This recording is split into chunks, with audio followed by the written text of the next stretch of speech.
Tuesday thoughts here as we adjust the top because it always needs adjusting when you put the headset on. Wow, that's bad. That is awful this morning. Hi, John here, you there. It is another go round of SDH AM. And here is the rundown for today. And the rundown for today is going to kind of have this underweaving thread the entire week because of the high school championships that start today, actually. And it is 5 and 7:30 over at NFHS Network. You'll recognize some of the voices that are attached to it. If it is action at St. Pius, then that means it is Justin Hanover and McAlpine. They are doing the private matchups today. We're going to be catching up with some of the private coaches later on from 10:30 and beyond this morning. If it is a AAA game today, that means that it is Maddie and Jason. Games at 5 and 7:30, and so it is 1, 2, 3, 4. So it's 4 matches today. Multi-screen experience for you, and the rundown just so you've got it. At Duluth, it is Oconee County and Jefferson, and it is two of the great power programs, Blue Bloods, regardless of classification here in the state of Georgia. And I guess this technically is opening kickoff. Brought to us by our friends at Black Pitch Coffee and blackpitchcoffee.com. We're not wasting any time this morning. Starting your day with the most important stories in the game. Right way to start your morning. Black Pitch Coffee, part of the SDH community, showing up at events all over Atlanta. Try their home blend. Made with beans from Brazil and Guatemala. Heavy-bodied, notes of walnut and semi-sweet chocolate, and a rich world-class finish. Opening kickoff. Brought to us by our friends at Black Pitch Coffee and blackpitchcoffee.com. Reassembling my notes. AAA, once again, Oconee County and Jefferson. That is at 5 o'clock at Duluth. If you have nothing going on, if you can get out of work early and you are in the neighborhood, go. I'm not kidding. This is a matchup that happened earlier this year. Oconee County won 2-1. In the past, when a team has won the regular season matchup with these two, they've lost the game in the playoffs. So will Jefferson get their first ever state championship in the sport of in girls soccer?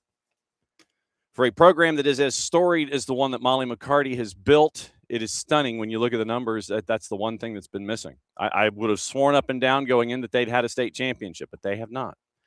So Oconee County and Jefferson. Jarrett and I got to call the title game at McEachern a couple of years ago. So we know what this one means. You're going to have a hot crowd in AAA, and it is going to be at Duluth. So once again, 5 o'clock AAA. Maddie and Jason on the call. Judson Hamby, Molly McCarty, two of the great ambassadors of the sport here in the state, squaring off for the title. It is Team 1 versus Team 7 in the power rankings. In the ratings, it is Team number 1 versus Team number 6. Jefferson has had a boatload of injuries this year. They've lost 5 players at various points this year, whether it's non-contact, skills competition or skills games or in competition early on. They've lost 5 players that they've had to try and figure out how to reorient their system when it comes to the Dragons. But Oconee County and Jefferson, go there if you can. It's a great demonstration for the sport here in the state of Georgia. That's at 5 o'clock over at Duluth. Then at 5 o'clock, same time, over at St. Pius is going to be McAlpine, Justin Hanover, Holy Innocents, and Wesleyan. And in that one, you heard from Clayton Schmidt, head coach at Holy Innocents yesterday. You're going to hear from Glenn Archer, the head coach at Wesleyan, to wrap up the show today around 11 o'clock. So Holy Innocents knocking off, and they were in the same bracket as Hebron Christian. So Holy Innocents, Team 9, ranked number 4, going up against Wesleyan, Team 2, ranked number 1. So we'll catch up with Coach Archer coming up at 11 o'clock this morning. He's going to be the bow on the morning show before we get you over to Red Clay Tuesday. We'll tease that one coming up in a bit. Nightcaps. Islands and East Hall. We caught up with Coach Brantley from Islands yesterday on Red Clay. We're going to catch up. We caught up with Coach Zimmerman, and we're going to run Alex's interview in Red Clay to lead off today at noon as they make their way to Duluth for the matchup at 7:30. Islands ranked number 2, team number 1. East Hall, Team 18 ranked number 7. But East Hall has gone through Johnson, Gainesville, and Oconee County back-to-back before they put 6 on the board in Dexter in the semifinals against West Lawrence. We go over that conversation once again. Alex Zimmerman, the head coach at East Hall, joining us in Red Clay via tape. And it's the magic of tape because they will be on the road. Also, it is Whitefield and Hebron Christian, your nightcap on the boys' side. That is, once again, Justin and Nick, 7:30-ish start time at St. Pius. We get to catch up with Coach Hellier from Whitefield coming up at 10:30. And we caught up with Chad Griffin yesterday from Hebron Christian, if you missed it, in Red Clay. So that's that particular matchup. Private boys, 7:30 tonight, NFHS Network, or be there in person over at St. Pius in Northeast Atlanta. And then that is that's it. So it's those 2 classifications get their champs today. AAA and private.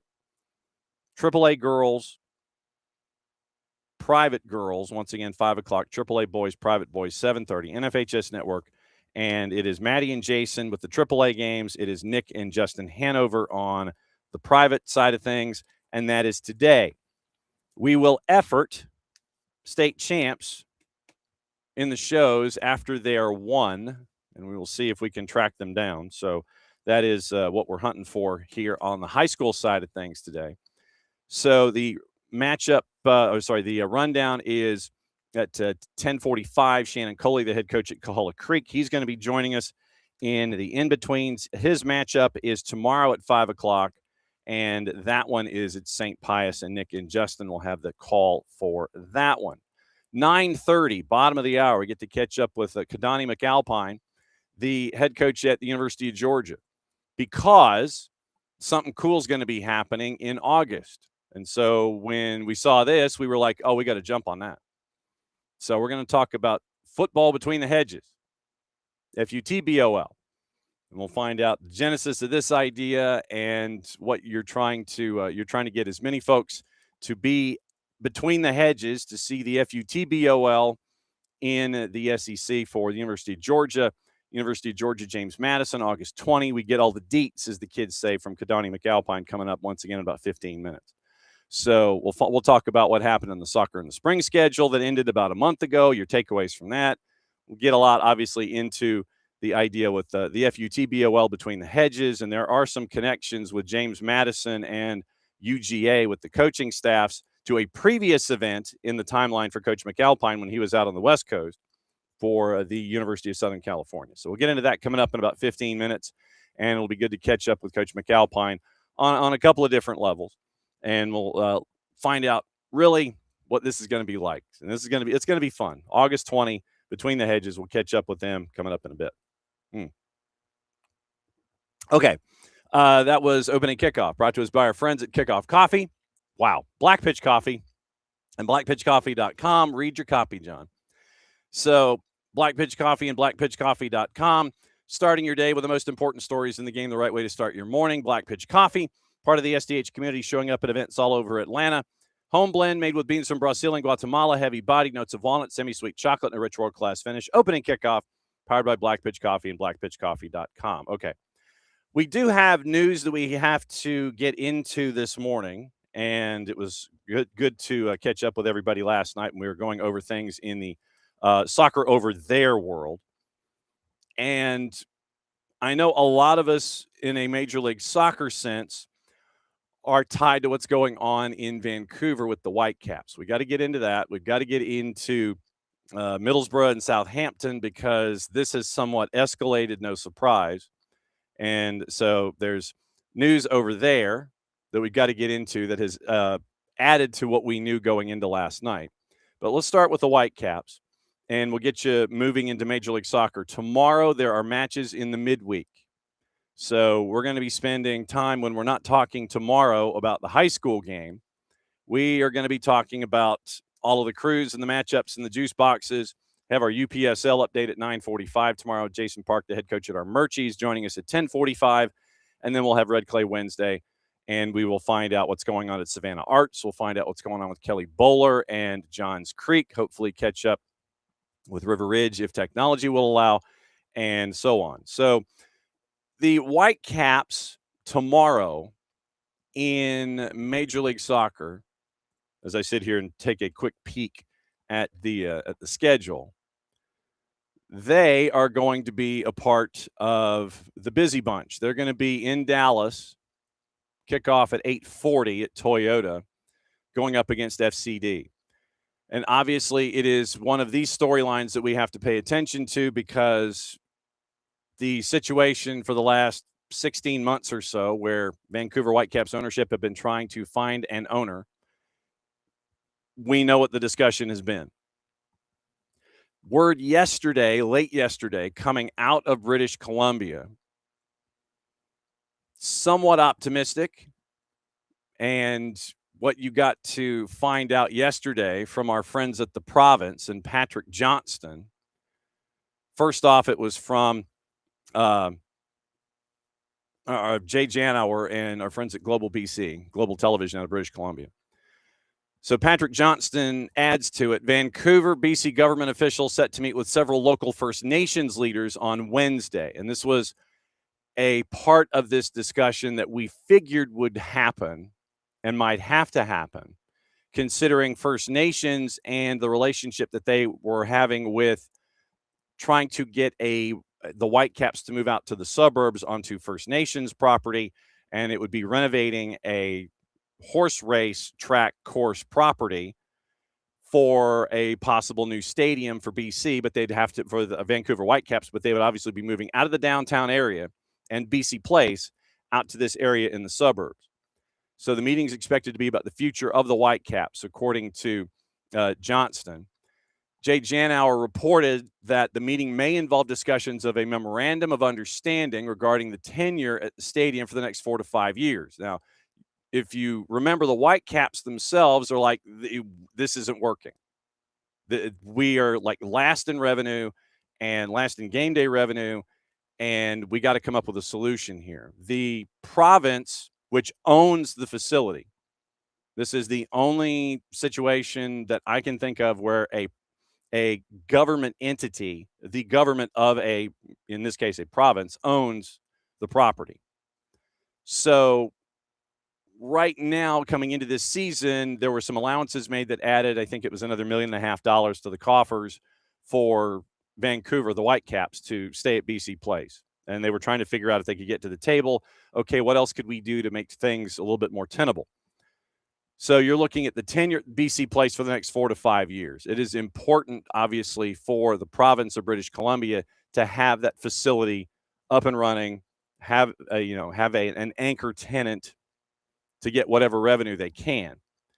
So Janauer reported that it was going to be Victor Montagliani, the FIFA VP, reps of 3 First Nations bands, the city of Vancouver, the provincial and the federal government, and MLS officials meeting tomorrow. And they're looking to get an MOU signed on the next handful of years at BC Place, which would also take you through what would be another World Cup cycle. So Don Garber had meetings with BC Premier David Eby 2 weeks ago when they had the big meeting up there in Vancouver. MLS arranged for further meetings between Charles Altchek, the league's executive VP, on club performance and league growth, and the BC government this week. Those meetings have now been expanded to include leadership from the Musqueam, the Squamish, and the Tsleil-Waututh nations. So 3 First Nations will be sitting at the table now also. Source told Johnston at the province meetings will be focused on getting all the groups on the same page of what could possibly be in rearranging the lease and revenue generation possibilities at BC Place. The hopes, according to Johnston, with these talks, they'll find enough common ground and proposed stability that might entice one of the groups who expressed interest in buying the team to return to the table. Apparently, revenue generation is, and this is what we've been talking about, revenue generation is the issue. Last in revenue, last in game day rev, and it's not profitable. First decade or so, according to Johnston, playing at BC Place wasn't a big problem, didn't generate a ton of revenue, weren't having to spend a whole lot of money to remain in the middle of the money table. But since 2020, Whitecaps are no longer mid-table in revenue. Once again, they're at the bottom. More revenue sources are needed, 30 or so different revenue categories available to an MLS team, ranging from ticket sales, in-stadium advert, food and beverage, naming rights, and beyond. Axel Schuster admitted when he was asked about it separately from this addition to the breaking news part. Schuster said, quote, "We need significant improvement in all the categories." So that's what you're staring at when it comes to Vancouver right now. Hopefully tomorrow is a big day for the province of British Columbia, for the government, for First Nations, for the Whitecaps, and for Major League Soccer. You hope it's those first stages if Vancouver is going to stay as the Whitecaps in Vancouver. Remember, we do have the group that is tied to Nuts, which storage company is it? Which Vancouver Sale, if I could spell sale. And they wanted to move the club to Vegas. And so that wasn't it. So there we go. Okay. It was Grant Gustafson submitting an offer to Major League Soccer on behalf of an investment group, and this was 2 weeks ago. So Grant Gustafson confirmed to CBC fronting the investment group's bid for the team, but he would move them to Vegas. Stadium owned by the province through Pavco. Jacqueline Peterson, a spokesperson for Gustafson Group, said in a statement investors would privately finance the stadium. Details of the proposal won't be shared while the league deliberates the offer. BC Jobs Minister Ravi Kahlon said the province hadn't seen the Vegas proposal. And this was 2 weeks ago. And so the revenue issues, once again, December 24, put up for sale by the current ownership group, Kerfoot, Luxo, Mallet, and Steve Nash. And the statement that sticks with everybody is over the past 16 months, we've had serious conversations with more than 100 parties. No viable offer has emerged that would keep the club here. That does not mean, as it was reported in other places, that they've turned down 100 offers. That does not mean that. That means that someone can walk in the door, kick the tires, and sit there and go, "Hey, I'm interested. What are we doing?" And then if you don't agree, you don't agree. But there were published reports that were saying that the Whitecaps ownership group had turned down over 100 owners, prospective owners, and opportunities. That simply is not the case. They didn't turn down over 100. 100 walked in the door and they couldn't agree. So there's a big difference there in the notion of turning something down. That didn't happen. So Vancouver is up for sale. Last in game day revenue. BC has offered up another $1.5 million to help out. And now you're going to have hopefully this big meeting tomorrow. 3 First Nations, FIFA's VP Victor Montaliani, Whitecaps, all the folks that you would need in a sit down, hopefully in a large room, hermetically sealed glass, matching glass table, highfalutin leather chairs. We'll see what happens. Or maybe it's just, in a conference room someplace and they've got lunch. Hey, let's sit down. Let's kind of have lunch. We'll find out what's going on. And hopefully we can sit here and try and hammer something out. So right now, that's where we are. You're looking at a memorandum of understanding, hopefully figured out over the next 5 years for BC Place, the 3 First Nations, hopefully coming to the table. You did have the interest from First Nations to build a facility out in the suburbs. So we'll see where we are. But apparently there's a big meeting tomorrow in Vancouver involving all of these interested parties in keeping the Whitecaps in Vancouver and possibly Vancouver proper at BC Place and not having them picked up by the Gustafson family and moved to Vegas, where the Gustafson family wants to build their own barn. And obviously it'd probably be one of these big live, work, play things. It is not the bid that we heard about in Vegas, where it would be $1 billion with a B, double extra large funds, and a 50,000-seat soccer stadium. That is a separate bid that is not attached to what we've been hearing about from the Gustafson family. The Gustafson family also admitted in some circles that, the stadium would not be ready at day one, so they would have to find an alternate place to play, parenthesis, probably Allegiant Stadium, and you'd have to figure out the grass in that facility because you're getting more and more things in Allegiant if that were to be the case. But all these folks that are going to be at this meeting tomorrow in Vancouver are hoping to find a way to keep the Whitecaps downtown and come up with the next plan for the next 4 or 5 years to figure out how they want to make this fly. So obviously we'll keep an eye on that tomorrow. And when you've got all of these things going on involving the Whitecaps, especially as the World Cup is coming, you want it to be a showcase for Vancouver.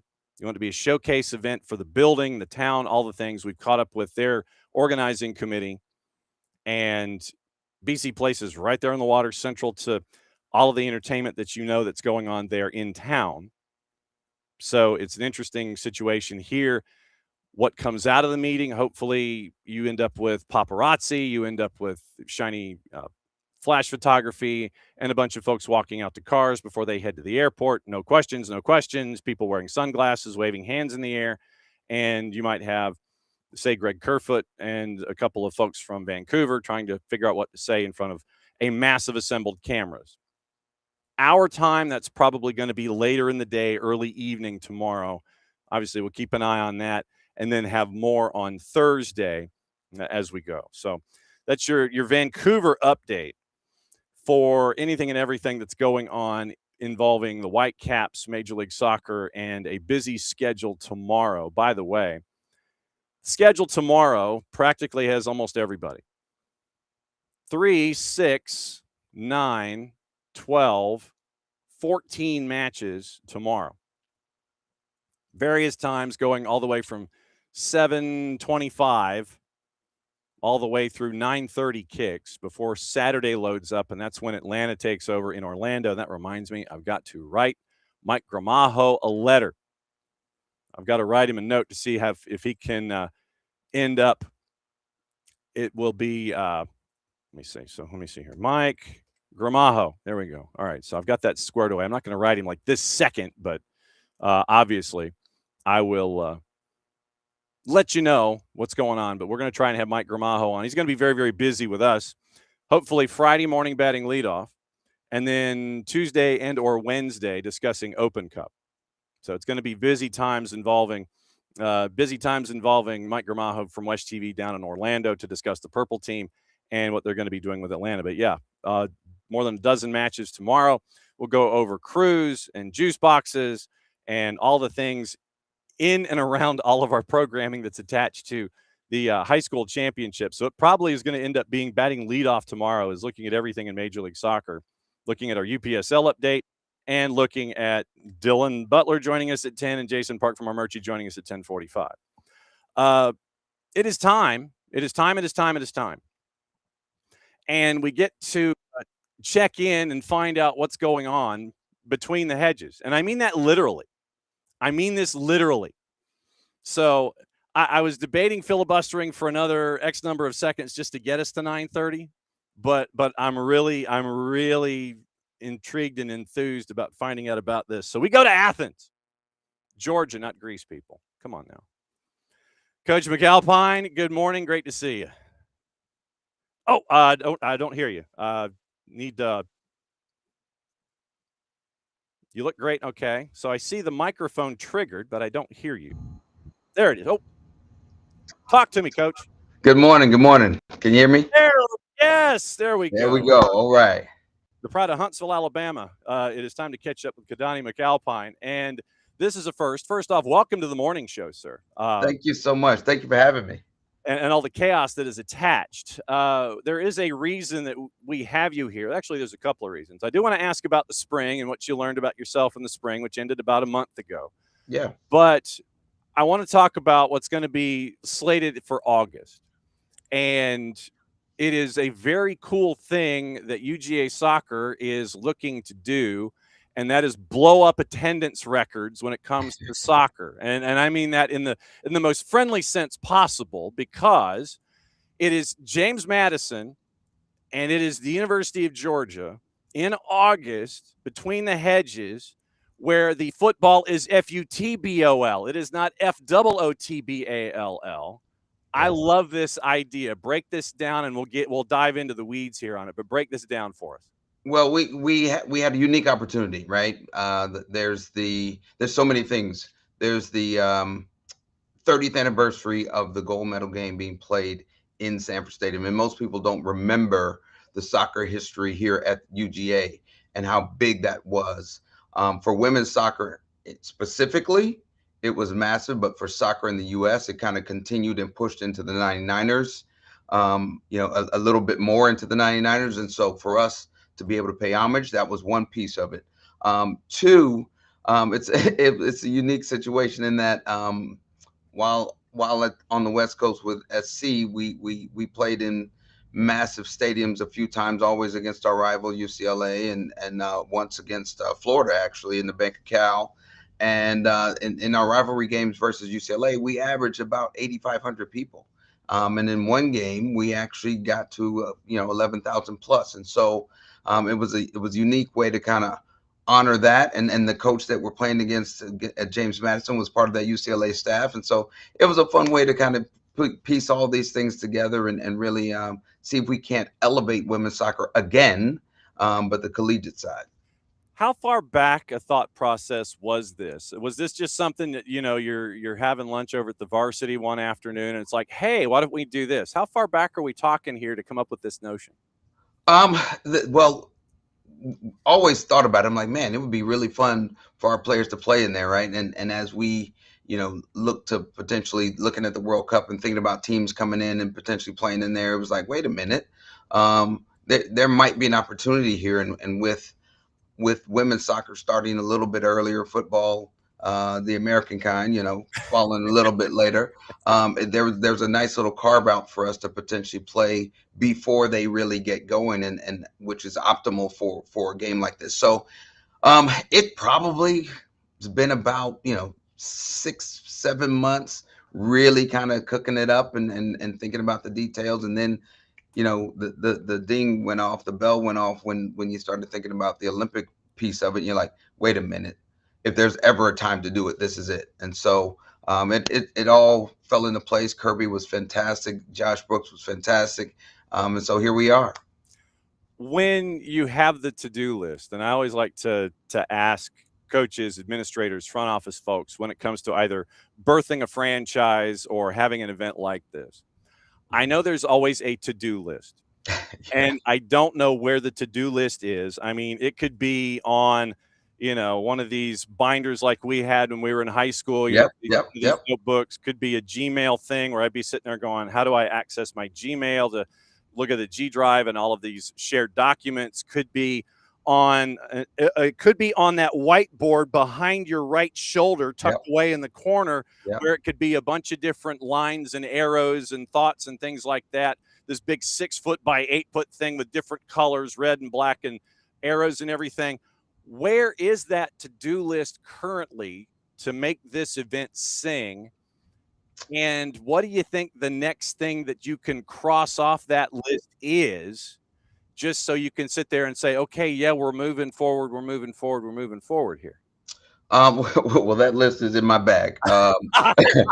It travels with me because it's all, it's one of those things. But, I'm really fortunate, right? It was one of those things where once you start to establish a game like this, an event like this, then it draws upon so many other people. And now we're starting to meet, once or twice a month. From here to the end, we're going to be meeting, trying to make this thing go. But the biggest part of this is exactly what I'm doing now, letting people know what's happening. Whether it's and seeing if we can't, get U.S. soccer a little bit more tied in, see if we can't get Atlanta United as they add a new team to jump on board with this, to see if we can't get all of the local clubs, and I say local, from Tennessee to Alabama to Georgia to Florida, all locked into this, to see if we can't get people to fly in for an event like this, because in this change of landscape world, this is an event that could actually get a lot of views and allow women's soccer in particular, our athletes, to be forward facing in a major way. And I think that's a wonderful thing in this day and age to be able to push out there. I would imagine, though, that if somebody comes in from Tennessee, orange is not allowed to be worn in the building. Garnet is not allowed. If You know, for an event like this, as long as they're cheering for the SEC, I'll let them Okay. wear whatever color they want. Okay. Okay. Yeah, because, as you and I both know, it just means more, or mas, or however you want to phrase it. But I mean, Yes, yes. it is a great opportunity, and you as an ambassador for soccer, not just in the SEC, but obviously in your time out west as well, 3 time zones away, where you're looking at the growth of the sport. And you mentioned that moment with USC and UCLA that you had in the past.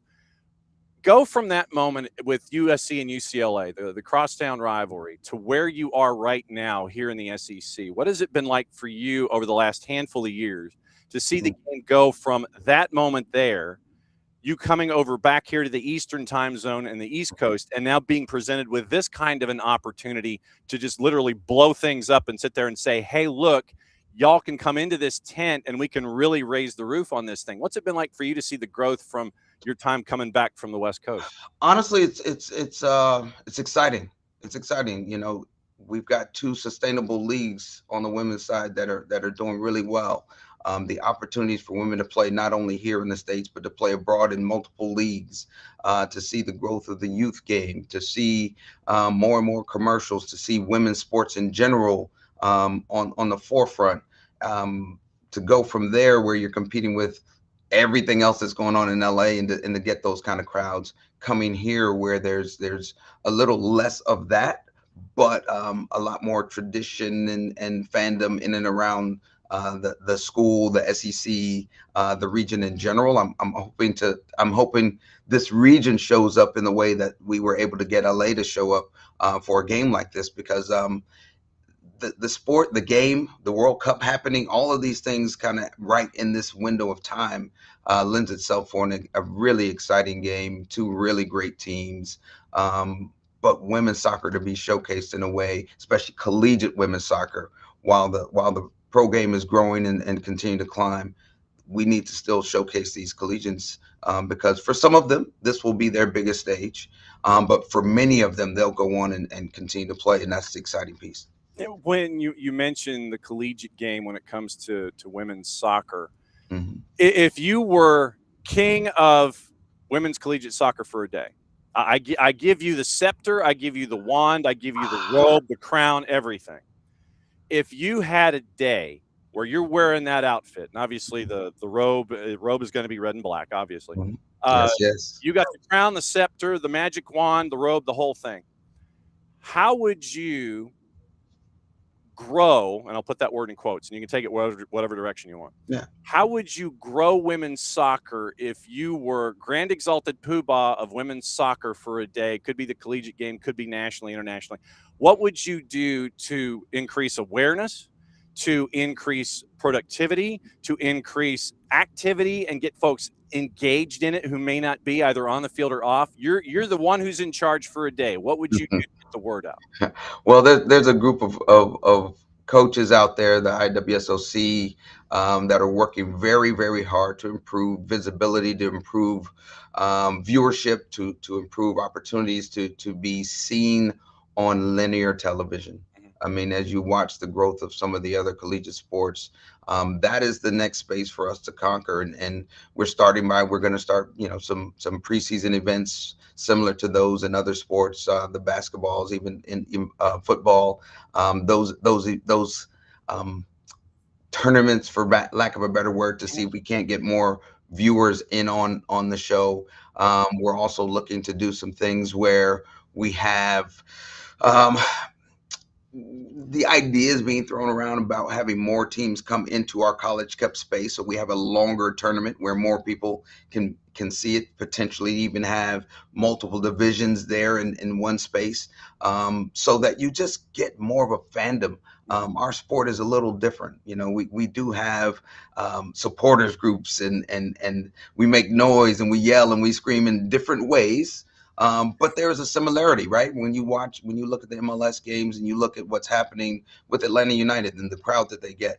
I was laughing with somebody because I'm like, listen, they just took what the soccer model, the soccer model, yes, but they took the collegiate sport in the SEC model of tailgating and going and putting them in the building, right? It's the same, except Amen, my friend. Amen to the it's for choir. the adults, right? And so we need to continue to try to drive that kind of energy for this collegiate game and bring our supporters groups and get some little unorthodox things going. I would love to see that because I tell you now, right, the competitive landscape in collegiate women's soccer is unbelievable right now. Yeah, you still have those, teams that everybody's used to seeing at the end, but I'm telling you that there are a lot of coaches doing some really good work, and the level is elevating. And just like you're seeing the parity show up in what we consider the major sports, you're seeing it at the women's soccer level. You're seeing it all across, and whether we like it or not, the landscape is a landscape, but it's helping us actually grow our game and create more parity. And I would want to continue to see those type events to get us more on linear TV, television, to get more fans in the spaces, so that we could continue to put these women who work so very hard front and center for everybody to see the work that they do. Well, and obviously, you know that you can knock on our door at any time, and we will Love that. those voices to help you out with that. And that's and you mentioned the southeastern impact, and this is one of the things that I've been trying to impress upon folks over the last decade. Basically, if you go to, well, we'll use Atlanta United since that's our footprint right here. If you go to an Atlanta United game, they have taken that SEC college FOOTBALL experience, Yeah. and transferred it into what we're seeing with the FUTBOL. And so Yeah. that's why you've got all of these crowds, all this fever, all these groups, all this noise and excitement. It's just been moved over to soccer, and I know if you and I are sitting here, we're sitting down, we're breaking bread, on Broad. It's like, yeah, okay, yeah, we figured this was going to be the case. Everyone else outside of the Southeast seems to be genuinely surprised that this is the response that is happening in the southeastern United States. But the Southeast, to paraphrase, the Southeast got something to say, and you're seeing that transferred over. This doesn't surprise me. It doesn't surprise you. Not at all. It seems to surprise everybody else outside the Southeast. Well, I mean, it's funny. I had an assistant one time when we were on the West Coast that, was from another footprint. I won't even mention that footprint, but was from another footprint. But we were able to come down and play. I think we played Auburn and Georgia at Auburn. But I used some old friends and let them go into the football game, and all of a sudden, to see the tailgate experience, to go through that tailgate experience, to come into a game, to see the event that is just a game like that, all of a sudden it made sense why we talk about the way we go about our business down here, the way we have so much reverence for it and so much excitement about it. And it doesn't surprise me that you're seeing it, Charlotte, Nashville, here, like you're seeing it in this footprint on a major way. I don't think that's going to change. I think it gives our fan base something else to do in a different part of the year that is very similar to what they're used to doing, and I think that's phenomenal. And so I think it's now for me, it's how do I take our normal football crowd and bring it to football on the same weekend and have them extend the weekend and make it a little bit longer. And so an event like this, playing in the stadium, is one of those events to say, hey, we play big time. We play in the same season. Come see us, check us out, stay a little bit longer on the weekend, extend this experience that you're having, and come watch these women do their thing. And this is not going to be another situation where the hedges are removed and taken someplace. They're staying. Hedges are staying. The field will be a little smaller, but it is what it is for an experience like this. It is probably not optimal for the way we like to play, but at the same time, one thing I can take from an experience during COVID in LA, we played in the Coliseum. It was just where we had to play because that was what it was. The field was smaller and tighter. We played some great games. We had a great experience. We had a good time. And so I expect this to be no different.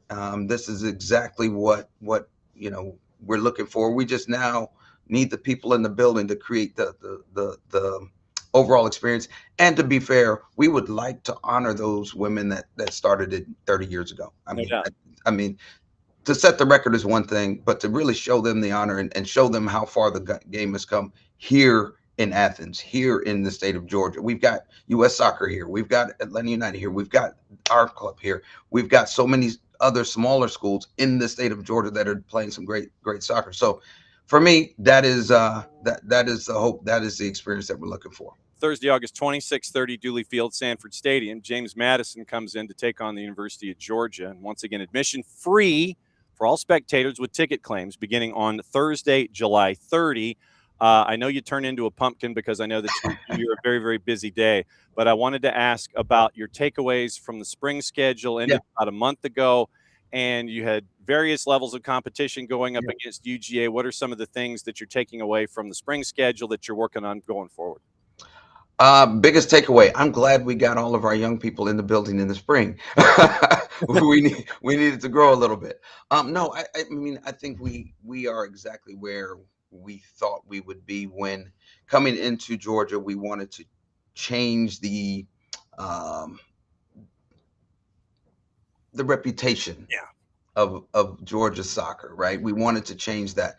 I think we were able to do that in the first few years, but we did it through the portal. We did it by bringing in 1 and 2 years eligibility left players and helping push it forward. We brought a couple of players that were familiar with us, and we helped move the needle.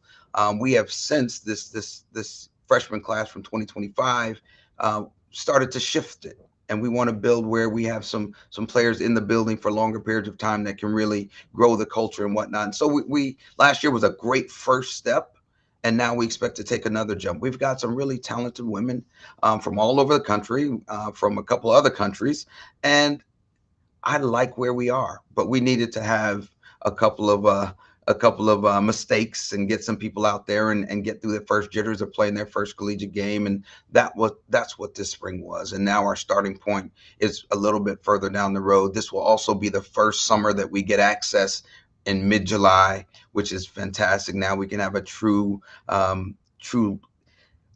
build into our season, which historically we haven't had. We'd had 2 weeks, ready, set, go, play. Now we've got a full month to kind of get them acclimated and prepared for the rigors, and we can also be a little bit more prepared. So I'm excited for where we are. I'm excited for our team, and I think our schedule is hard as always, and lends itself for us to have a chance to really grow ourselves and be prepared for the SEC run. Yep, and the state championships on the high school level, they start today. So you could be probably having folks sitting in front of monitors staring at a lot of folks at Coney County and Jefferson. You got wide. I mean, that's a big one today to start things off. I know that you've got folks that can do that for you. You now officially have been welcomed into the idea of the morning show here. So you now know where the garage door opener is. Yep. You know where the key is under the mat.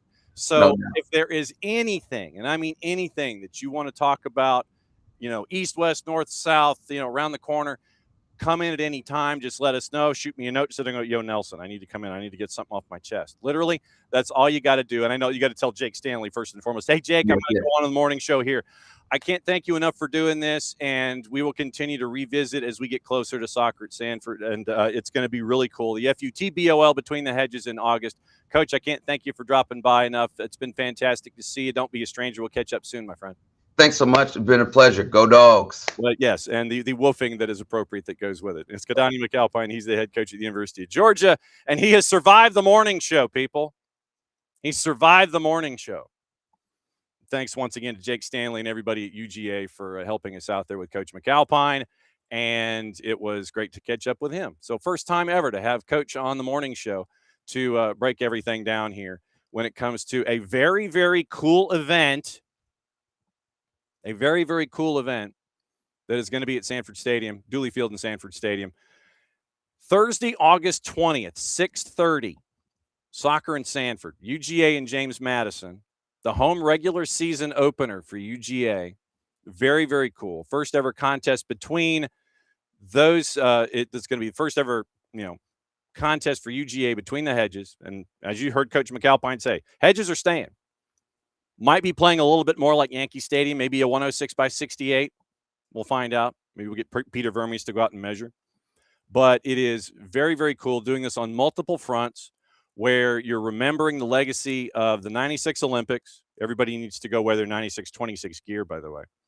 And you can go and support a moment for celebrating the Olympics and the Olympic team in 96, remembering the beginning of this to the 99ers and beginning what we've seen from women's soccer from that moment forward. So August 20, once again, admission free for all spectators with ticket claims beginning on Thursday, July 30th. So if you are someone who already has tickets in the UGA athletic sphere, July 30, Thursday, you can start your Thursday, July 30, you can start your ticket claims and get everything rolling there. But very, very cool that we were able to catch up with Coach McAlpine, and I can't thank Jake Stanley enough for reaching out to let us know about this and a bunch of different things to honor with this match. 76,481. Would I love for it to be that, that close to that attendance figure in August for the FUTBOL between the hedges? Absolutely. The numbers that we are looking at here, looking to break the NCAA soccer attendance record, women's 14,410. I think you can do that pretty easy. Knowing what the sport is here in the Southeast, I'm sure you could get anybody and everybody from down here to Atlanta all the way up, and Coach McAlpine was sitting there saying, hey, let's bring folks from Tennessee and the Carolinas in, the whole deal. 14,410. I'm going to make this challenge right now, and we are 3 months and a week, so 13 weeks. We're 13 weeks out, say. I'll make this challenge right now. I can pretty much guarantee the Southeast and the state of Georgia and fans of UGA and fans of the sport of soccer, in our sleep,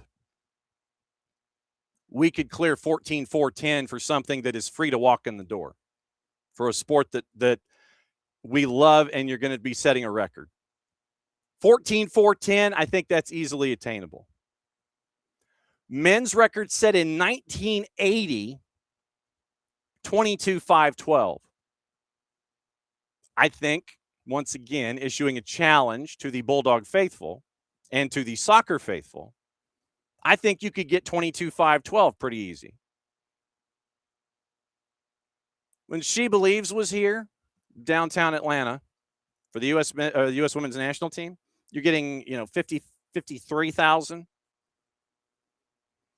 I think you can get 22,512 to show the support for the game and the event and setting a record that you all could be attached to. And yes, we're going to be hitting this pretty hard. I guess we're just kind of warning we're warning the University of Georgia right now. Yes, we're going to hit this as hard as you will let us. Odds are we're probably going to be up there Thursday and or Friday for the morning show to let you know what was going on. But yes, so the 20th and the 21st of August, we're probably going to be locked down in Athens. But 14,410 and 22,512, I think that's easy. By no means does that mean that we ought to sit there and just go, well, you know what? We ought to just go ahead and, we'll wait. No, you don't want to do that. You don't want to wait. Don't want to wait to the last minute. Don't want to create a rush to the door. You don't want to do any of that stuff. You don't want to do any of that. 14,410, 22,512. I think those are easily attainable. Southeastern Conference or Southeastern soccer fan. I think that's attainable. And then Coach McAlpine mentioned that USC-UCLA match back in 2017, 11,925. That's the regular season women's attendance record. So those are your three markers. JMU head coach, by the way, that Coach McAlpine was referring to, Joshua Walters Sr., involved in the 2017 match. He was the associate head coach for the Westwood Bears. 11-9-25, 14-4-10, 22-5-12. I think those are attainable. But obviously don't wait until the end to sit there and hey, let's go. Dive on it now. Put it on your calendars now. Get it all gassed up now. Then it's all good. So that's what you're staring at here. And once again, thanks to the University of Georgia for helping us catch up with Coach McAlpine in all of this. And look, look, you guys want to look, we're here. We're here. We'll talk about it all the time. We could be recurrent. You could have a recurring spot once a month with Coach McAlpine going forward with the progress reports and everything. We want to blow this up because we know that this part of the country has the love and respect for the sport and understands that moments like this can be seminal in the growth of it going forward. 11-9-25, 14,410, 22,512. You got this. Soccer fan, you got this. So set your calendars now. The fact that it is a Thursday night also helps out. You're at the beginning. I think you're in week 1 of the high school football season. And it's on a Thursday, so it doesn't really interfere with a whole lot. Might interfere with, if it was, one of those preseason kickoff deals. Thursday night at Sanford Stadium, Dooley Field at Sanford Stadium, for this game. This is what you're staring at. But 3 attendance figures that can be had. Alia jacta est, as they used to say in Latin class to me. The die is cast.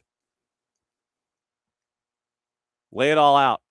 You can do this. It's going to be a great night, a great way to remember a lot of things in the past for the sport and a lot of things going forward in the sport. It's an opportunity to celebrate all of it and set a record while you're at it.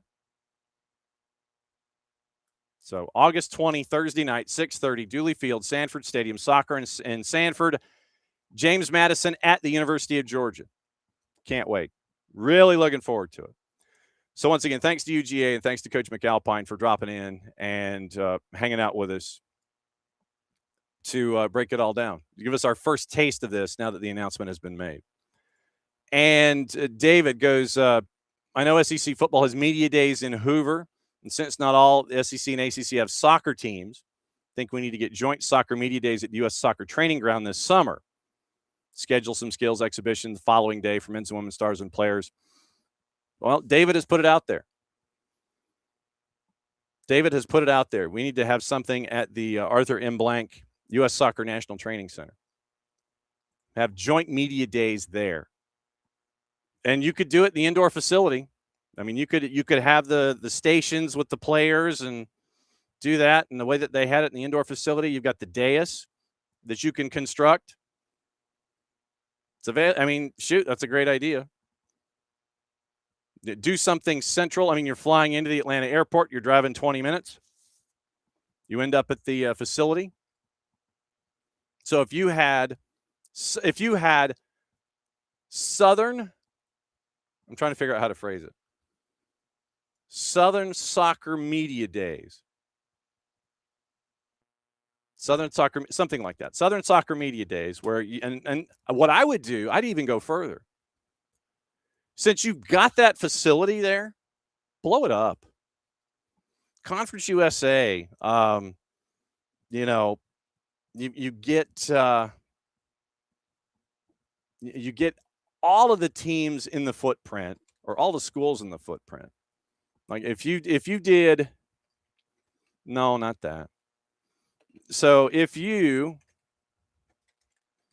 went and decided to, let's say we decided to have Southern Soccer Media Days, and you wanted to have the SEC, the ACC. And like I said, we are literally spitballing an idea about the growth of the game right now. What you do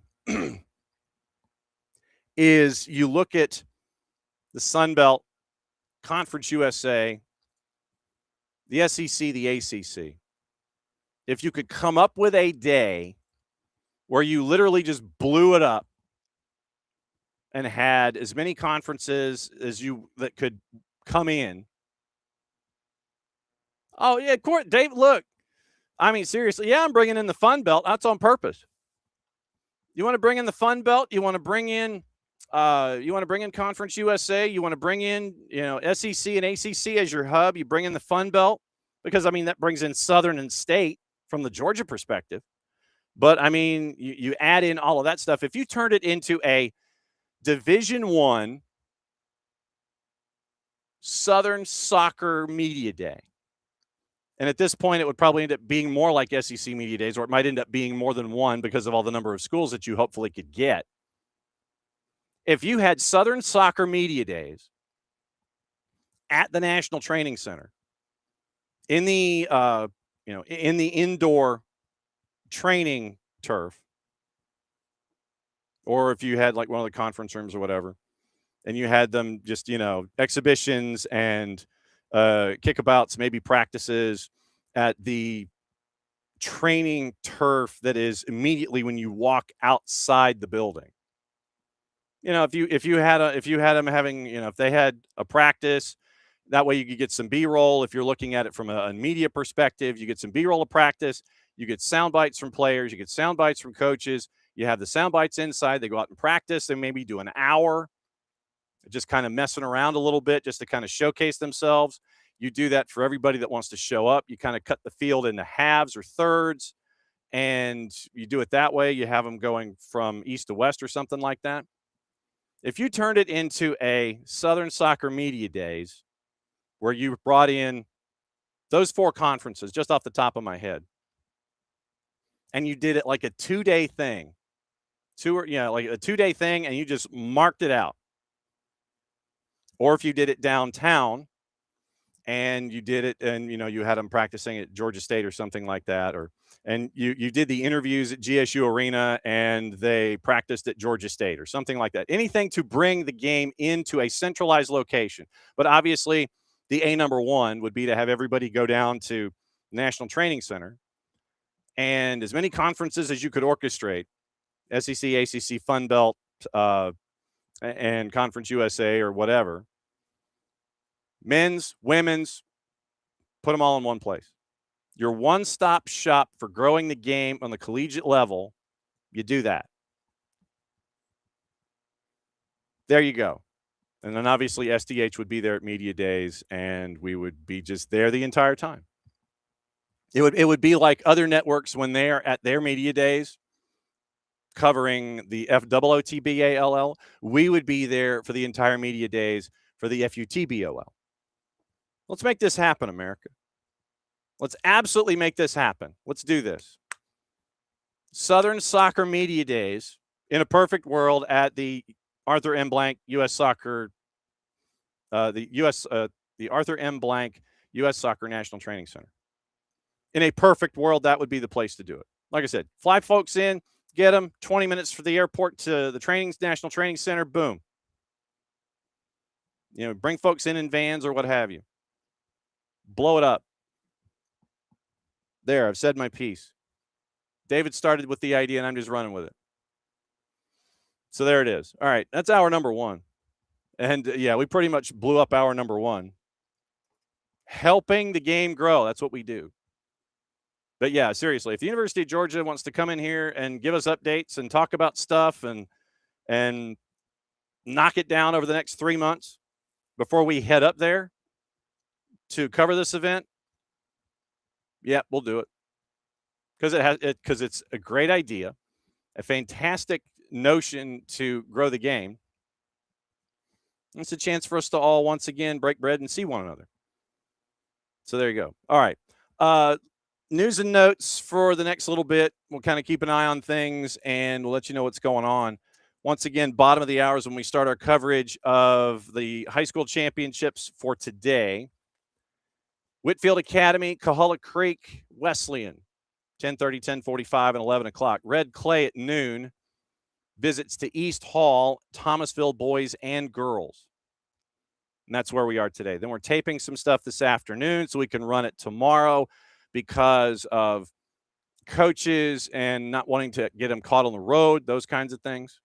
So we'll see what's going on. But got to get into a couple of things off the field, and it's having to do with the promotion playoff.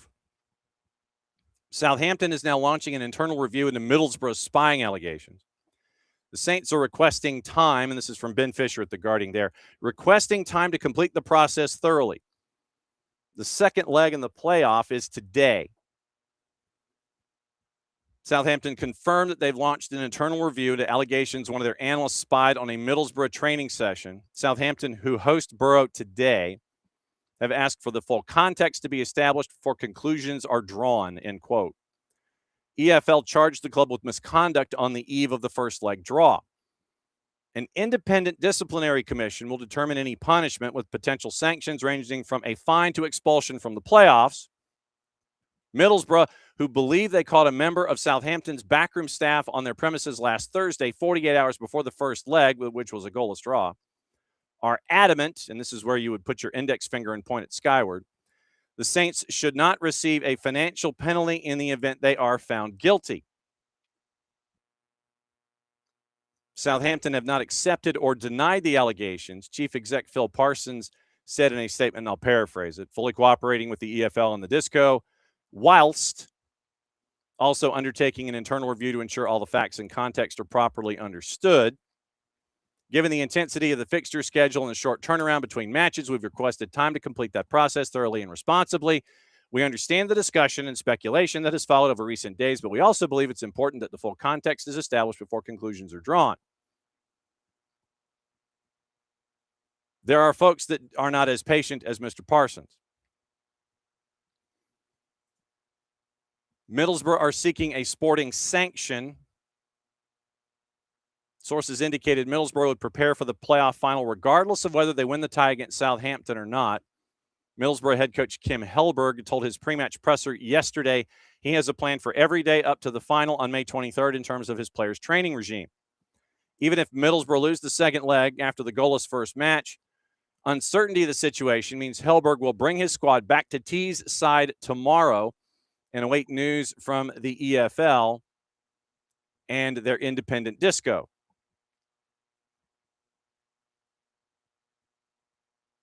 And there are, and it's once again, it's the investigation, allegations of unauthorized filming. Middlesbrough is going to hang around even if they do lose. Players issues logistical difficulties of trying to sell over 35,000 tickets to fans for their final on Saturday week. Club have kept their options open. Southampton, if they win, supporters, manager Tonda Eckert and his players are going to celebrate on the pitch before they begin any preps for the finals. But the commission's finding could reverse any of that. EFL Rule 92.2.12, so basically 92-2-12. The commission can order any other sanction it may think fit. Words in quotes. Southampton could be removed from the playoffs. Fine might be an outcome, which is what happened when Leeds, and we've always referenced this moment with Marcelo Bielsa, where Leeds was, he ordered an analyst from his staff at Leeds to observe a Derby County training session. Borough have yet to receive proof from other championship clubs at Southampton, who have not lost in the division since January 17th, had also spied on them. Having described Southampton's behavior as cheating last Saturday, Tonda Hellberg wanted to move on, obviously. Hellberg said his players had been practicing penalty kicks on Monday in case the second leg goes all the way to a shootout, worked on the drill also last week.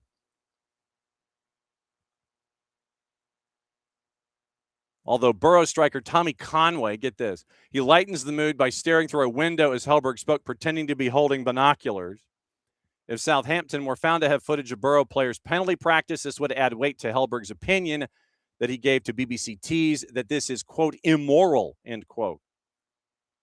Member of Eckert's backroom staff seen observing Borough's training last Thursday when confronted ran off. Basically, dude got busted and ran off. But there is a section of the rule book that if they wanted to be literal with it, prohibited conduct, observing training sessions, 127.1. Without prejudice to the requirements of Regulation 3.4, that each club shall behave towards each other club with the utmost good faith. No club shall directly or indirectly observe or attempt to observe another club's training session in the period 72 hours prior to any match scheduled to be played between those respective clubs.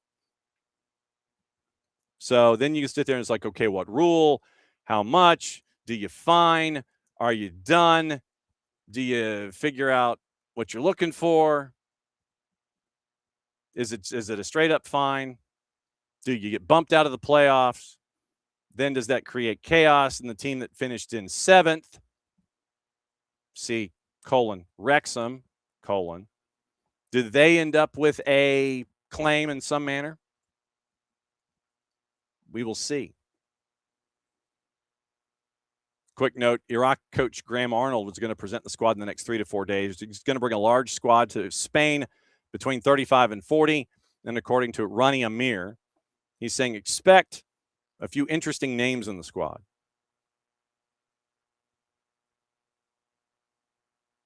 Remember we were talking yesterday with Bart about West Ham and the disallowed goal with Arsenal? The full VAR audio, just to give a heads up, is going to be played out on the match officials mic'd up on the BBC tonight. So if any of you have access to English television and want to hear the entire conversation, match officials mic'd up is going to give you the ending of West Ham and Arsenal. So we will see what happens with that. And I didn't realize that the Kraft family owned Southampton either. And contractual you're done. You're done. You're blocked. And you are now also reported. So we're going to report the bots like we always do. Viewer solicitation bot. This is what I always do. When I report it, I always sit there and say viewer solicitation bot. BOT 23 characters. That's what we're doing. Report submitted. Close it up and go. All right. So that is. Now, I didn't know that the Crafts own Southampton. That's interesting too. And so you have now all of those things going on. Quick note from Derek Ray. Marie-Louise Eta guiding Union Berlin. We talked about it last night. To the victory on Sunday. Hamburg have appointed Kathleen Kruger to the role of sporting CEO, worked at Bayern for more than 20 years, last as the head of organization and infrastructure. So we'll keep an eye out for that. Very cool stuff there. All right. Let's get into the other news, notes, and things that are on the table this morning before we hand it over to the high school coverage starting at 10:30. Interesting thing from Fabrizio Romano. Sergio Ramos is apparently on the verge of buying a club. Tiago, it's where is it? Hang on. Where is it? Yeah. We also have some other news overseas. Hang on just a second. Sergio Ramos is going to complete the process to buy Sevilla and become the new club owner. Deals in place with his brother Rene, and now they're waiting for official and formal steps with lawyers before they make the official statement. Hansi Flick has said that he is going to sign a new deal at Barca. Quoting him, he says, "We will continue until 2028, and if all goes well, we'll make the decision to continue one more year." So he is not going anyplace. Danny Carvajal has been left out of the Spain squad for the World Cup. Out of the 55 players, he is out of the 55 players list pre-selected by Luis de la Fuente. So it is the end of an era. No Danny Carvajal for Spain. And out of contract also in June at Real Madrid. Ben White out of Champions League final, missing upcoming matches for Arsenal until the end of the year. The knee injury that he suffered in the match where he was down and looked in incredible discomfort. It's going to keep him out, more tests to confirm if he can even be in the World Cup squad or not. Thiago Silva has been included in Brazil's 55-man preliminary squad. Final decisions by Ancelotti on Thiago. Neymar will be made next week. Thiago did not feature from Brazil since the World Cup in 22. He knows Ancelotti well and won the league at Porto at the age of 41. And just to give you an idea, tonight, 6 o'clock Europe time, so that would be, if I'm looking at it correctly, 1 o'clock our time, 1 o'clock here in the East Coast. Florentino Perez. Oh, sorry, David. That's okay. Oh, the Spygate. Gotcha. Thank you. Florentino Perez at Real Madrid. He's having a press conference 6 o'clock Europe time. So, for those of you that are interested in Real Madrid and its future and whether or not the next manager will or will not be Jose Mourinho, you might have an answer, say, 1 o'clock in the afternoon. You might have an answer. Okay, the current owners of Southampton, by the way, are Sport Republic, a British sports investment firm founded by Rasmus Ankerson and Henrik Kraft. Well, Henrik Kraft, see, the Krafts, Henrik Kraft, financed by lead investor Dragan Šolak. Firm currently holds an 80% stake in Southampton. They also have a 70% stake in Göztepe, first foreign investor to buy a club in the Turkish football. July of 23, they became controlling shareholders of French club Valenciennes. They also own Malikura, Tonser, and Sportbuff. Those are subsidiaries. But Southampton, they own 80% of it. Set up was the former director of football at Brentford. Henrik Kraft, formerly a partner at KKR. KKR continues to circle back into things. Dragan Šolak told about the plans to obtain stakes in football clubs. Šolak agreed and became a lead investor. United Group, the media company founded by Šolak, previously held the rights to screen Premier League matches in Southeast Europe, lost out on the latest rights to Telekom Serbia. Šolak has insisted his decision to become a lead investor was unconnected to losing Premier League rights. February of 25, Kraft left this position as director of Sport Republic UK, stepping down as chairman of Southampton and Valenciennes. As of 25, Kraft is still listed as an active director in Sport Republic Holding Limited. So, David, you weren't wrong. You weren't wrong. Henrik Kraft, formerly a partner at KKR. Yeah, you weren't totally wrong. But yes, Florentino Perez press conference on the Real Madrid situation, 6 o'clock Europe time. So if my math is right, that's 1 o'clock our time here. And I imagine that our friends at the nuts, what's the show in Spain that drives everybody crazy? That show I can't think of off the top of my head. They're going to be all over it starting at 6 o'clock tonight. The drama will be there. El Chiringuito. Took me a second. So, yeah, El Chiringuito, yeah, they'll be paying attention to that starting at 6 o'clock Europe time later tonight. Okay. Also, gossip, rumor, and innuendo, what to watch, where to watch it, how to watch it. Once again, coming up, it is going to be an opportunity to start our high school coverage coming up bottom of the hour, and we're going to break everything down, starting with Whitefield Academy and their big run in boys soccer this season. And so it'll be great to see what is going on with them. Once again, they are number 5 in the state of Georgia, number 6 nationally ranked. And so Whitefield Academy will start our coverage on the boys' side of things. We're going to catch up with Steve Hellier coming up once again in about 10 minutes.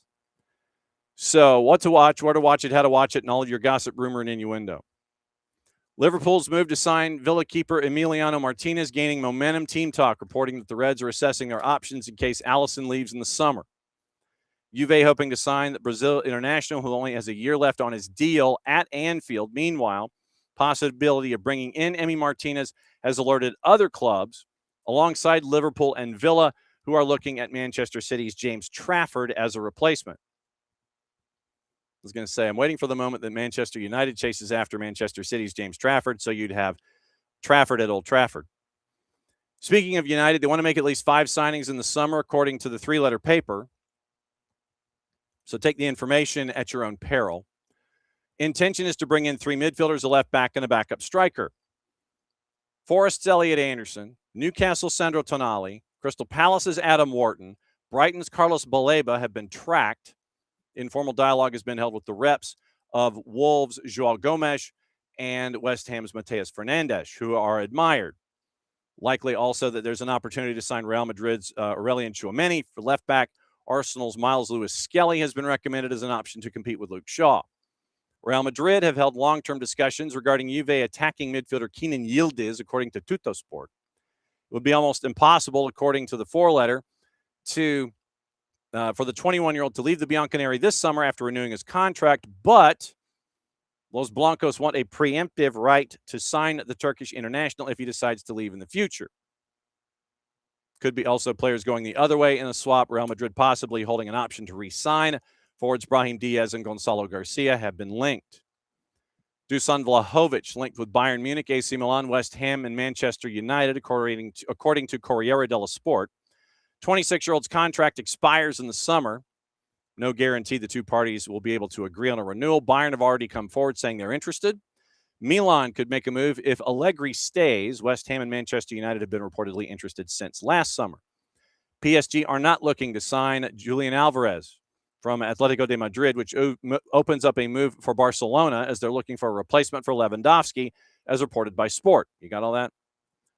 Despite reports elsewhere linking Le Parisien with the 26-year-old Argentina international, he isn't currently in Luis Enrique's plans, but Barca could face competition from Arsenal to complete the signing.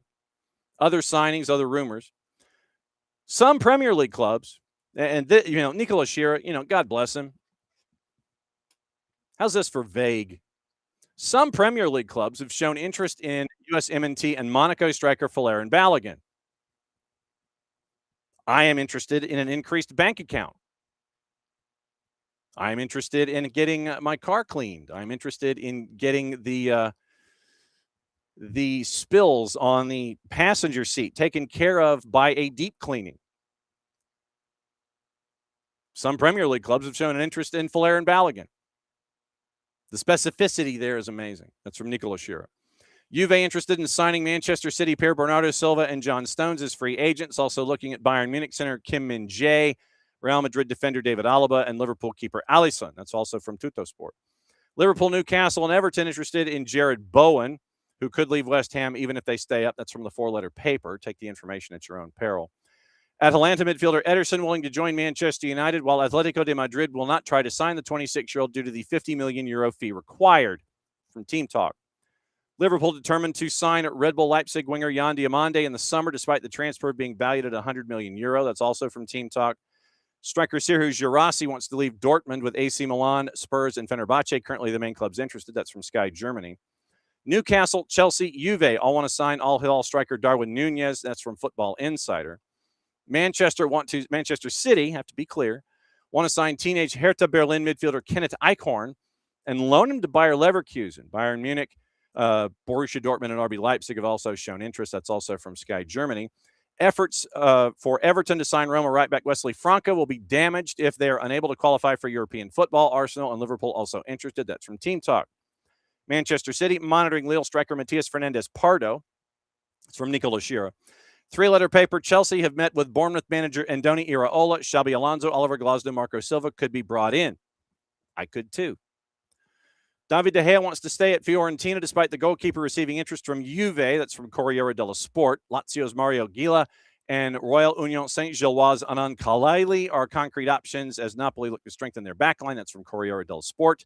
Chelsea are tracking 16-year-old Hakala and Ghana U17 striker Rubinho Yaugavi, while Napoli also plan to scout him. That is also from Team Talk. And that is your gossip, rumor, and innuendo attached to it all. Now, really quickly, I'm going to go to Steve Hellier coming up here in a couple of minutes. Justin Brantley has crashed from the bus. So where are you, sir? Oh, he dumped out. That's I-16 for you.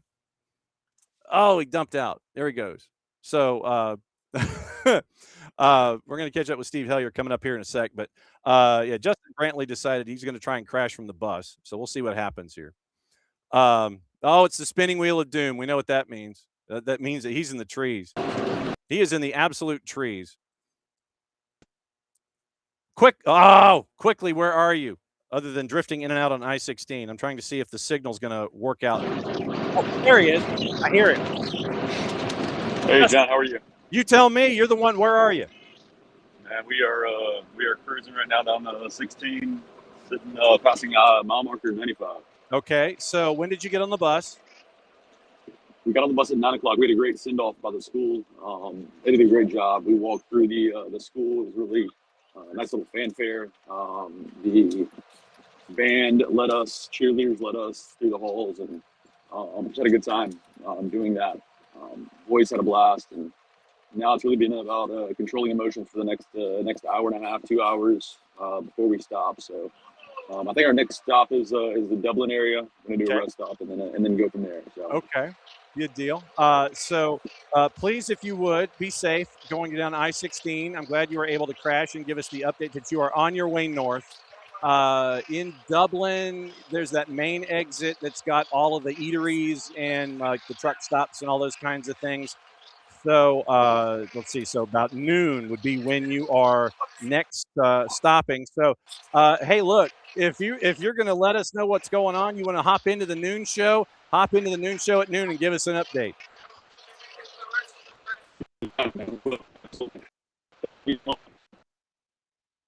All right. Well, like I said, if you want to stop at noon and report from Dublin, go for it. Oh, I-16. You got to love I-16. Okay, so that's Justin Brantley from the road, as he promised.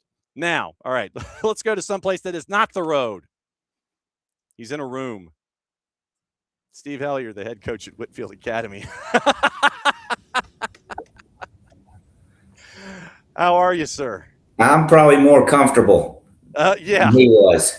Well, yeah, Justin, basically, he said yesterday, he's like, well, how about I give you a call from the road? This way we get to track him from Savannah as he's making his way up to the finals. And so they made it, and they're about an hour and a half away from Dublin, and we'll see where they are as the day goes along. First off, thank you for coming by on a game day. I know that some coaches have their routines, and they're all set in locations and things like that. So how is game day? I mean, I've tried to figure out what the trick is to game day. But one of the things that I was thinking about heading into this one is we probably just need to handle it like every other game day we've had this year because we've been pretty successful. Mm-hmm. So honestly, we're just kind of going about it the same way we have for the past 2 months, and just a little just laid back and comfortable, and it's good. It's guys are going to class and they're spending seniors are out, so I'm praying they're making good decisions right now. But we had a good breakfast this morning, and we're gonna have a good pregame meal, and then hop on the bus and travel 30 minutes across town, depending upon 285. So yes, knock on wood. Yeah.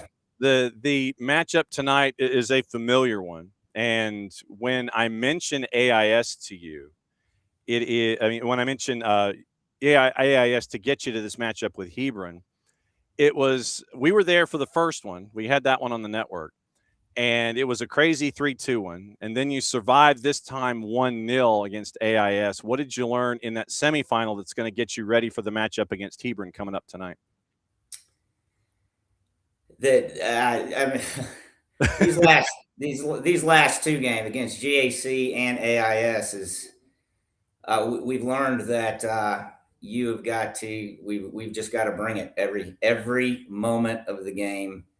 I'm not going to pretend like we had strategy both against GHSA and AIS, but that was just two really good teams going after each other, and you can't control what's going on in that game for any given situation. Our guys worked really hard, and we tried to control everything we could control, and we got a bounce or a break. I did say in the GAC game at when we headed into overtime, I was like, guys, this game could go either way. We need somebody to try to step up and make a play.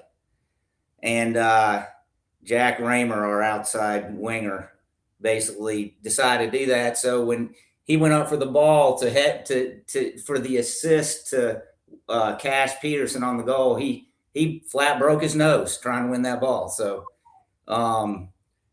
yeah, he made every effort to make that play, and we were fortunate to get the goal. Same with AIS. I mean, that game could have gone either way. It's just, you just have to control the things you can control, and then pray that things go your way. Well, and you mentioned Jack, who is at 8-8 when it comes to contributions this year. Yeah. And to have someone like Jack, who is one of your he's one of your sophomores, one of your underclassmen. Yeah. Yep. To have that kind of an impact, you've got a couple of sophomores that are sprinkled in with a lot of upperclassmen. What's it like to have the security and the knowledge that you're going to have those younger players, those the 16-year-olds, come up and step up in those big moments for you when you need them? It's huge, and all three of the contributing sophomores they fly under the radar. They're not the big people they're looking for, but guys like Jack and our center back Camilo and Tion, when he comes in and he's healthy, they're playmakers, and they make things happen. Jack has made his, we talk about the assist to the assist. And that's huge. An assist of an assist is as big as an assist, and just doing their part. And Jack's always one or two touches behind the goal, and he can put it in when he needs to. Those sophomores for us are outstanding, and they're humble, and they're not trying to get the spotlight. They work their tails off, and it's outstanding. And we got a bunch more sitting on the bench. We are deeply deep. And it's nice to be able to know that, somebody coming, we're not dropping off when somebody comes out or whatever else. So we had that sophomore class is a really, really good sophomore class. So that's exciting. Deeply deep. I'll have to remember that one. That one's pretty good. No, but that's good. I'll have to remember that one for broadcasts. Shannon Coley coming up in about 10 minutes. So it'll be great to catch up with him and find out what's going on at Coahulla Creek at a quarter till. 15 different goal scorers this year.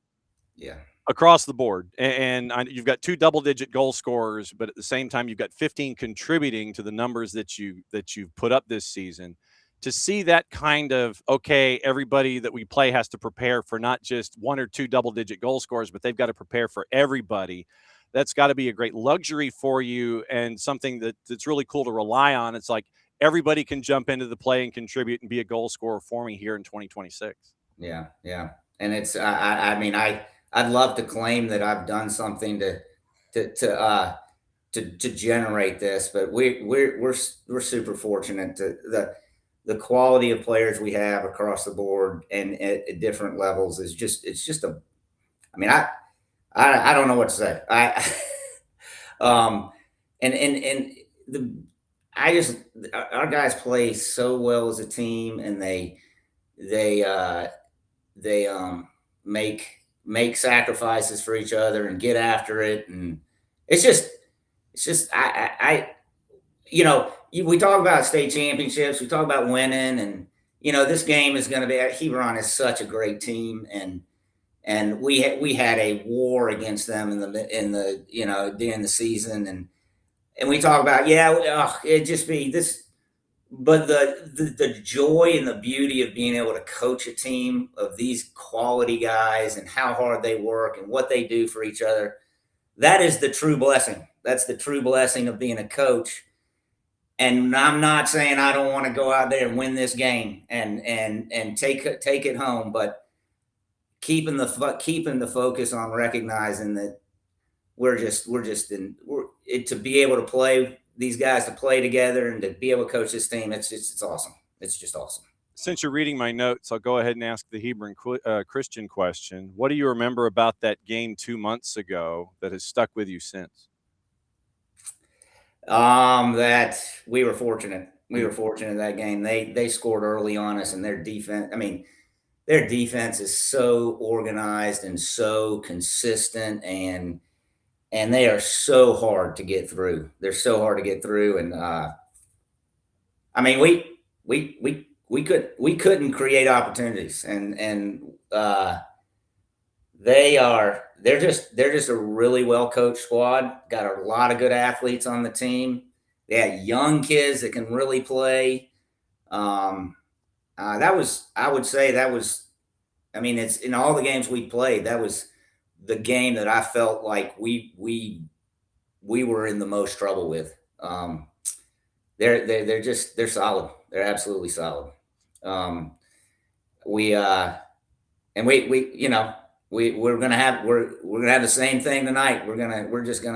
It's just gonna be, as I like to say, it's gonna be a barn burner. Mm-hmm. And should be a lot of fun. Should be a great game. 7:30-ish. We'll go ahead and use that over at St. Pius, Whitefield Academy, Hebron Christian in the final. And since we're locked into Hebron here for a second and tonight, what are you the most confident about going in, and what still concerns you going into tonight? I'm the most confident. You know, as a coach, a lot of times we like to say we're gonna organize a team in a certain way, and we're gonna do this and we're gonna do that tactically. But what we've recognized this year is it doesn't matter how we try to coach. Our boys are gonna play the way they play, and we're gonna stick with our bread and butter. And I know they're gonna bring what they do well. And so I'm confident that our boys are going to do that. The concern is always the things you can't control. And so what do you do about it? You know, I spend a lot of time sitting here thinking, okay, well, if this happens and this happens, but you just don't know what's going to happen. And, a deflection, a call, a opportunity, or a loss of concentration, whatever else. That's the kind of thing that wins or loses these games. And so, you try to control it all, but we don't have to. Read a book a while back that said there are too many things that you cannot control to guarantee a win in any game. And that's you just try to prepare for that, to try to keep those guys focused and working hard the whole time, and, not getting distracted. And those are my concerns. Now, Hebron, I mean, I'm concerned we're not going to be able to score on them, because they're really good. They're really good defensively, and their counterattack, one counterattack and they put it in, which is what they did to us last time. It's and then it gets even worse trying to get through that defense. So, well, then let me talk about your defense here a little bit. And this season, you've only given up 12 goals in 22 matches. And there is, for those that follow the twos, Atlanta United 2 over here at the network, we've had our cup of coffee with a young keeper that you've got to keep your eyes on there as well, and Ruben Clarkson. Yeah. What is it about your defense that has clicked this year to clamp down on everyone as well as you have? I would probably have to say the organization, you can play a lot better defense if you got a keeper behind you like Ruben. The confidence just skyrockets. That he leads the team so well. He's directing, and we got some really good defenders. And it's a class group of guys back there. And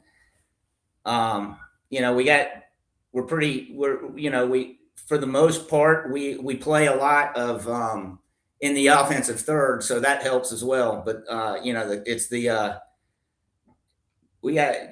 defense is very organized and very confident, and that's got a lot to do with Ruben being back there for sure. You're ranked number 5 in the state, number 6 nationally, depending on the poll. Yeah.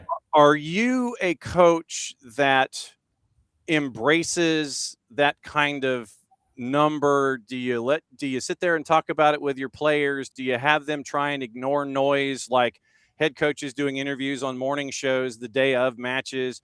How are you when it comes to dealing with all of the external noise during a season that ends up, in this case, playing in the last game of the year? Do you embrace all the national talk and the national rankings, or you just kind of sit there and go, yeah, whatever? I think I make it clear to the boys that how in the world they come up with that ranking? This is. I mean, I know there's something behind it, Yeah. and it doesn't mean, it doesn't mean anything in the sense of, you thinking higher of yourself, more of yourself than you ought to. We've been blessed to have a great group of kids come together and we play well as a team, and that's a blessing. It's a gift. And we do play well. And, I used to be like, don't look at the rankings. I used to be a ranking hound. Do not think of all this stuff.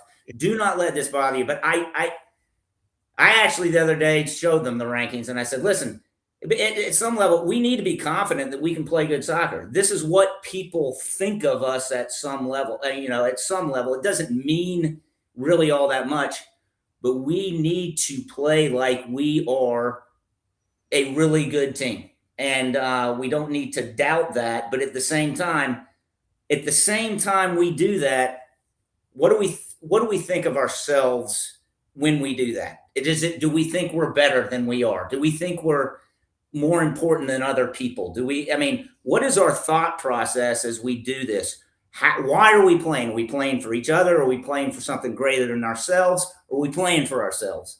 That, I think, is the most important thing with respect to any of this is let's not let all this stuff, we can be really good and really gifted in something, but let's not let all this stuff affect how we think of ourselves with respect to other people in any given situation. My last question for you, and then we'll bring in Shannon Coley from Coahulla Creek. When I mention this group of seniors to you, what sticks in your head? Just family, just a great group of guys that loves each other, and they've been playing together for 4 years, and they do want something. They're after winning, and they want to win it. But they also know that there's a lot of things a lot bigger than that, and they are they're just a lot of high quality men of character, and it's just a beautiful thing to watch them play.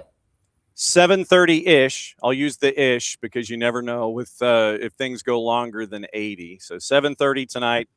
On the private side, it is Whitefield and Hebron Christian over at St. Pius. I wish you the safest of travels from Sminings. Yeah.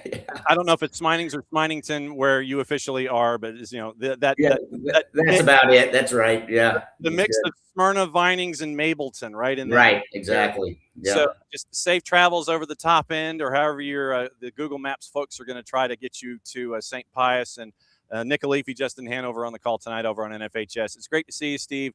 Thanks, John. Appreciate you having me on. Just be safe, and we'll see you soon. Okay. Take care. There we go. Steve Hellier, the head coach at Whitefield Academy. And this is where we dive into the corner. We do the hot tag, and we head over. We lunge out. We get out from underneath. We lunge over to the corner, and we tag out. We go from Whitefield Academy to Coahulla Creek, and we catch up with our friend Shannon Coley as he gets ready for another game. And it just happens to be, Coach, the last game of the year. How's it going? It's going awesome. Thank you for having me.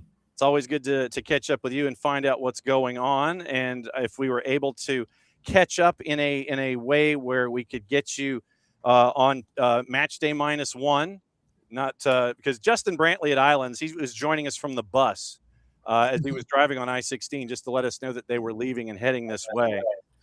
Your matchup is, as I look at my grid, tomorrow at 5, and it is up against Pike County. I want to walk forward a little bit. What sticks in your mind from the Union County win that got you to the last game of the year? Sticks in my mind. Well, the girls are playing with a lot of confidence right now. Union County's a great team. We had lost to them, by 1 goal earlier in the season, but our girls are just playing at another level right now that I haven't seen them play for most of the season. So seem to be finally believing in themselves and peaking at the right time. 19-4 coming into this one, and for those that might have missed our previous conversation, one of the hallmarks for you this year has been your defense, where in 23 matches you've only given up 13 goals, which is insane when you think about it. What has it been like to see this defense of yours be as effective as it has been, not allowing a whole lot of straight numbers or squiggly lines on the scoreboard, and you've gotten a lot of donuts this season? Oh, I love it. We've got a great back four, and we've got a what I like to call kind of a rover player who can fill in that back to help with the back line whenever we need to. Her name is Ebony Hernandez, but our starting back four is just tremendous. Our two outside backs in Emily Cruz and Natalia Tino. And then we've got Megan Ramsey, who anchors that defense. She's one of our senior captains. And then Allison, who is just a tremendous athlete. And her and Megan together are two of the best center backs, not just in Whitefield County, but the whole state of Georgia. What's it like having all of these sophomores contribute the way that they have? Because obviously now there's always that cliche that we have in broadcasting. Well, they're not playing like sophomores. They're not playing like freshmen now. They're not playing like sophomores now. They're playing more like rising juniors. What's it like to see these sophomores of yours? And there are a lot of them. There is. There's 8 of them. So what's it like to see 8 sophomores contribute like this? Well, I don't know where this team wouldn't be the same without them. So we have 16 girls total, 8. So half the team are sophomores. They came in, they weren't really playing like freshmen. So we made it to the Final Four last year, and we lost to this Pike County team who were about to play in the state championship in the Final Four. And so we're familiar with them, but so the biggest difference, and this is almost the same team, the biggest difference is 1 year of experience and 1 year of gaining confidence as the season has went on. And I'm going to tell you that the 8 sophomores now have been it's the best group that's ever come through Coahulla Creek. Really, yeah. So it's the best group of a best class of players that's come through, and so we rely tremendously on them, and that's what has propelled this program forward. You've got 4 double-digit goal scorers that are a part of this. And to our conversation, 2 of them are seniors, 2 of them are sophomores. And you end up with Lily Johnson, who wrapped up with 28 and 11. Then you've got Jenny Estrada, who finishes with 12 and 2 coming into this game. But then you have Brianna Munguia, who's at 23 and 18. And then Kayana Rivera, another sophomore, who's at 15 and 2. So literally, if you look at your seniors, it's 40 goals from your seniors, 38 goals from your sophomores. I mean, that literally is like staring in a mirror, except that just it's 2 years difference. I mean, what's it like to have 4 double-digit scores, 2 upperclassmen and 2 lowerclassmen? Well, I'm not so sure whenever you look at if they're sophomores or seniors, but that group together is just tremendous. I'm going to hate to lose. We've only got 3 seniors, and you can see the output that Janie and Lily have. So I'm going to hate to see them leave. It's just the right mix, and Lily, she plays a wing, and to have 28 goals from her wing position is pretty crazy. She just plays that side so well. And then Brianna, she plays so well as an attacking midfielder. And those two, the dynamic between those two is just pretty incredible. And that's why they're the 2 leading scorers on the team. They work so well together. So it'll be interesting to see. And I hate to already be thinking about next season, but I am. But, so we've got to find someone who can continue on that that camaraderie, that relationship. But those 2 together have just been working so well. And you can see it in how many goals they've been able to score. Yeah, and you mentioned Megan Ramsey, who is your 3rd senior. When I mentioned this senior class, I know that I know you've already said you're going to miss them. Do you remember the first time that you had those 3 on the field for you? Was it in a practice or in game? What's your first memory of those 3? Okay, first memory would have been, getting those three together for a scrimmage, because I think I probably had a summer scrimmage between us and our closest rival, Northwest Whitefield. And that may have been the first time that I saw them play. I know if it wasn't then, it was soon after.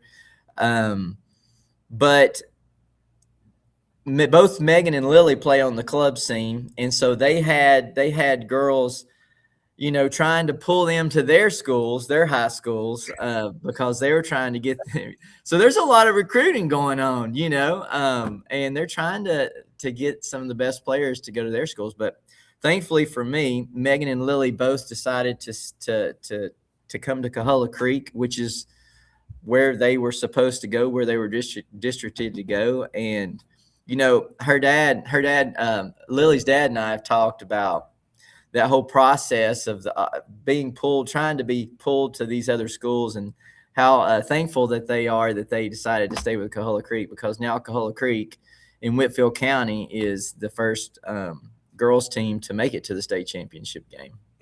So what's the vibe been like after the Union County win, knowing that you're going to be playing in the last game of the year? What's it been like there around campus? Tremendous. Like the support from the staff here at the school, the boys program, who unfortunately did not get to keep going, the community, everyone's hyped up. Normally they're hyped up because, we're considered to be Soccer Town USA, and that's really due to all the success on the boys side. But to be the only girls team left in it and to be in the state championship game, it's really special. And so now they're not just talking about the guys. Now they're really the one that they have to talk about is the girls program here at Coahulla Creek. So with those three seniors, what have they meant to this program heading into this game with Pike County? Oh, I can't hardly describe how much they've meant to this program. The leadership, for one, they lead us in our dynamic stretching in the warm-ups. They've been the first one. They'll be the first one to practice. Sometimes they might be the last ones to leave. Sometimes I've given them responsibility to actually talk to the team. But their leadership has been tremendous. Megan Ramsey and her leadership especially has been indescribable, because sometimes, someone wears a captain armband and it's just there. It's kind of like a symbol of, but for her, she takes it serious. Like it's a role for her. And so, I'm going to miss them. I'm going to miss all three of them. Life without those three is going to be a lot different. You've got this matchup on NFHS Network. Nick Alifi, Justin Hanover on the call tomorrow night, Wednesday at 5. I'll say tonight. So tomorrow night, Wednesday at 5. When you look at Pike County, I guess, what has study hall been like for you? How many matches have you seen? Have you been driving yourself crazy with all the matches you've seen? How far back in the Wayback Machine do you go? How are you attacking this one? Well, the first thing I go is I think about last season's matchup and some of my thought process when we went into that game. And honestly, I made a couple of coaching mistakes. I hate to admit it, but I did. And so we're gonna play a little bit. We're gonna play to our advantages and try to eliminate theirs. Of course, I know that's pretty obvious, but I think for you, a few of the things that is different this season is our girls are more confident. It's almost the same starting lineup. Our girls have gotten a little faster.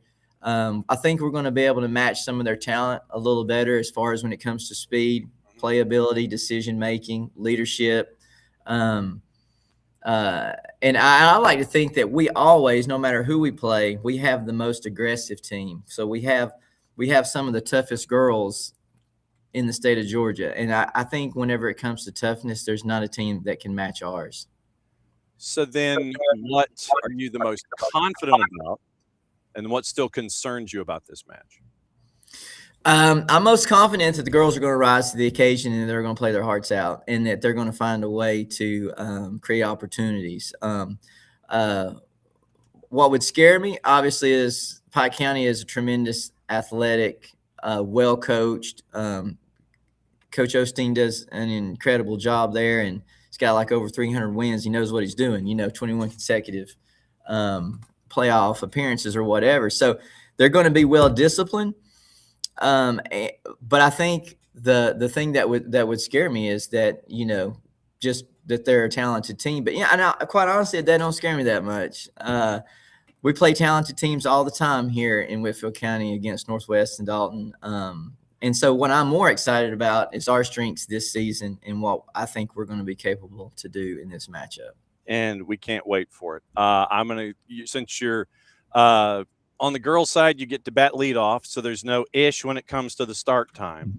It is at 5 o'clock tomorrow at St. Pius in Atlanta. It's Pike County and Coahulla Creek. And I know that the entire Coahulla Creek community is going to come down, and it's going to be loud going up against Pike County. We can't wait for this matchup. Shannon, I cannot thank you enough for doing this. I'm glad that we figured out when your planning period is, so that way we can. Or did you just escape, and do you need a note to get back to class? I actually did escape. This isn't my planning period, but they know it's a big deal, so they don't mind me getting on here and talking with you. Okay, so if you need a note to get back into class, and so you don't get detention or anything like that, just let me know and I'll send it north to you. Awesome. Safe travels coming down, and we can't wait for this matchup that you guys are going to have against Pike County. Really looking forward to it, and thanks for being a great friend to us here at the network, and we'll catch up with you soon, my friend. All right, thanks, John. There we go. Shannon Coley, head coach at Coahulla Creek, and as he gets ready for his matchup, for some reason I can't find my phone. This is just odd. It's like my phone just disappeared on me, and I don't know where I put it. I swear, I don't know where I put my phone. I thought I had it, unless I moved it and I didn't bring it back, because I thought, and this, like I said, this is just random stuff that has popped into my head, but I literally cannot find my phone, and I don't know where it is. I literally thought that I was going to have my phone here because I'm always having my phone, referencing everything, looking at messages and all that kind of stuff. But for some strange reason, I cannot find my phone. Well, I said, I don't know where it is. It's traditionally like right here. It is traditionally like right here. And for some strange reason, I cannot find my phone. And I'm literally stunned into the fact that I cannot find my phone. Anyway. First world problem. So coming up in just a little bit, we're going to get the other half of the equation on the private girls championship. Glenn Archer is going to join us from the Wesleyan school, and we're going to catch up with him and find out about his number 12 Georgia ranking, top 21 national ranking, 19-1 coming into this matchup against Holy Innocents. And for those of you that might have missed it, we caught up with Clayton Schmidt from Holy Innocents yesterday. And that is in Red Clay Monday. So if you're going to get your notes together, then it is yesterday's Red Clay Monday. And that is the other half of the equation, waiting for Coach Archer here to join us here in a couple of minutes. And then we will put a bow on the morning show, come back at noon, and we will get our Justin Brantley Islands update at I-16. I would imagine that they are that they would be in Dublin at this point to find out where everything is, and it'll be really interesting to see how things are going there. So all right, so good. Now the noon show is going to be Alex Zimmerman, the head coach from East Hall, in addition to our hopeful Justin Brantley update on I-16. And then we're going to catch up with both halves of the Thomasville equation, Robert Peterson and Lucas Kimmel. It will be Lucas Kimmel joining first because his planning period starts earlier. Then Robert Peterson's going to join us, and we'll once again put a bow on all of the action that's happening today and get you set up for tomorrow. So that's the rundown of Red Clay. That's going to be at noon Eastern. That's going to be at noon Eastern time here on the network. So we're going to catch up and get the Wesleyan Wolves side of things before their matchup with Holy Innocents. That one, once again, 5 o'clock this afternoon at St. Pius on the NFHS Network. Nick Alifi and Justin Hanover on the call for that one. And then back at noon, East Hall, Thomasville, Islands from the Road. So that'll be the update for Red Clay Tuesday. And then we've got some interviews that we're going to be putting on tape so we can have them tomorrow for coaches on their match days. This is MD-1 for some folks, and we're trying to catch up with folks and get them ahead of time. So we're not bugging them on a match day unless they don't mind being bugged on match days. But I literally am trying to send out emails a day or two ahead of time. Hey, what will work?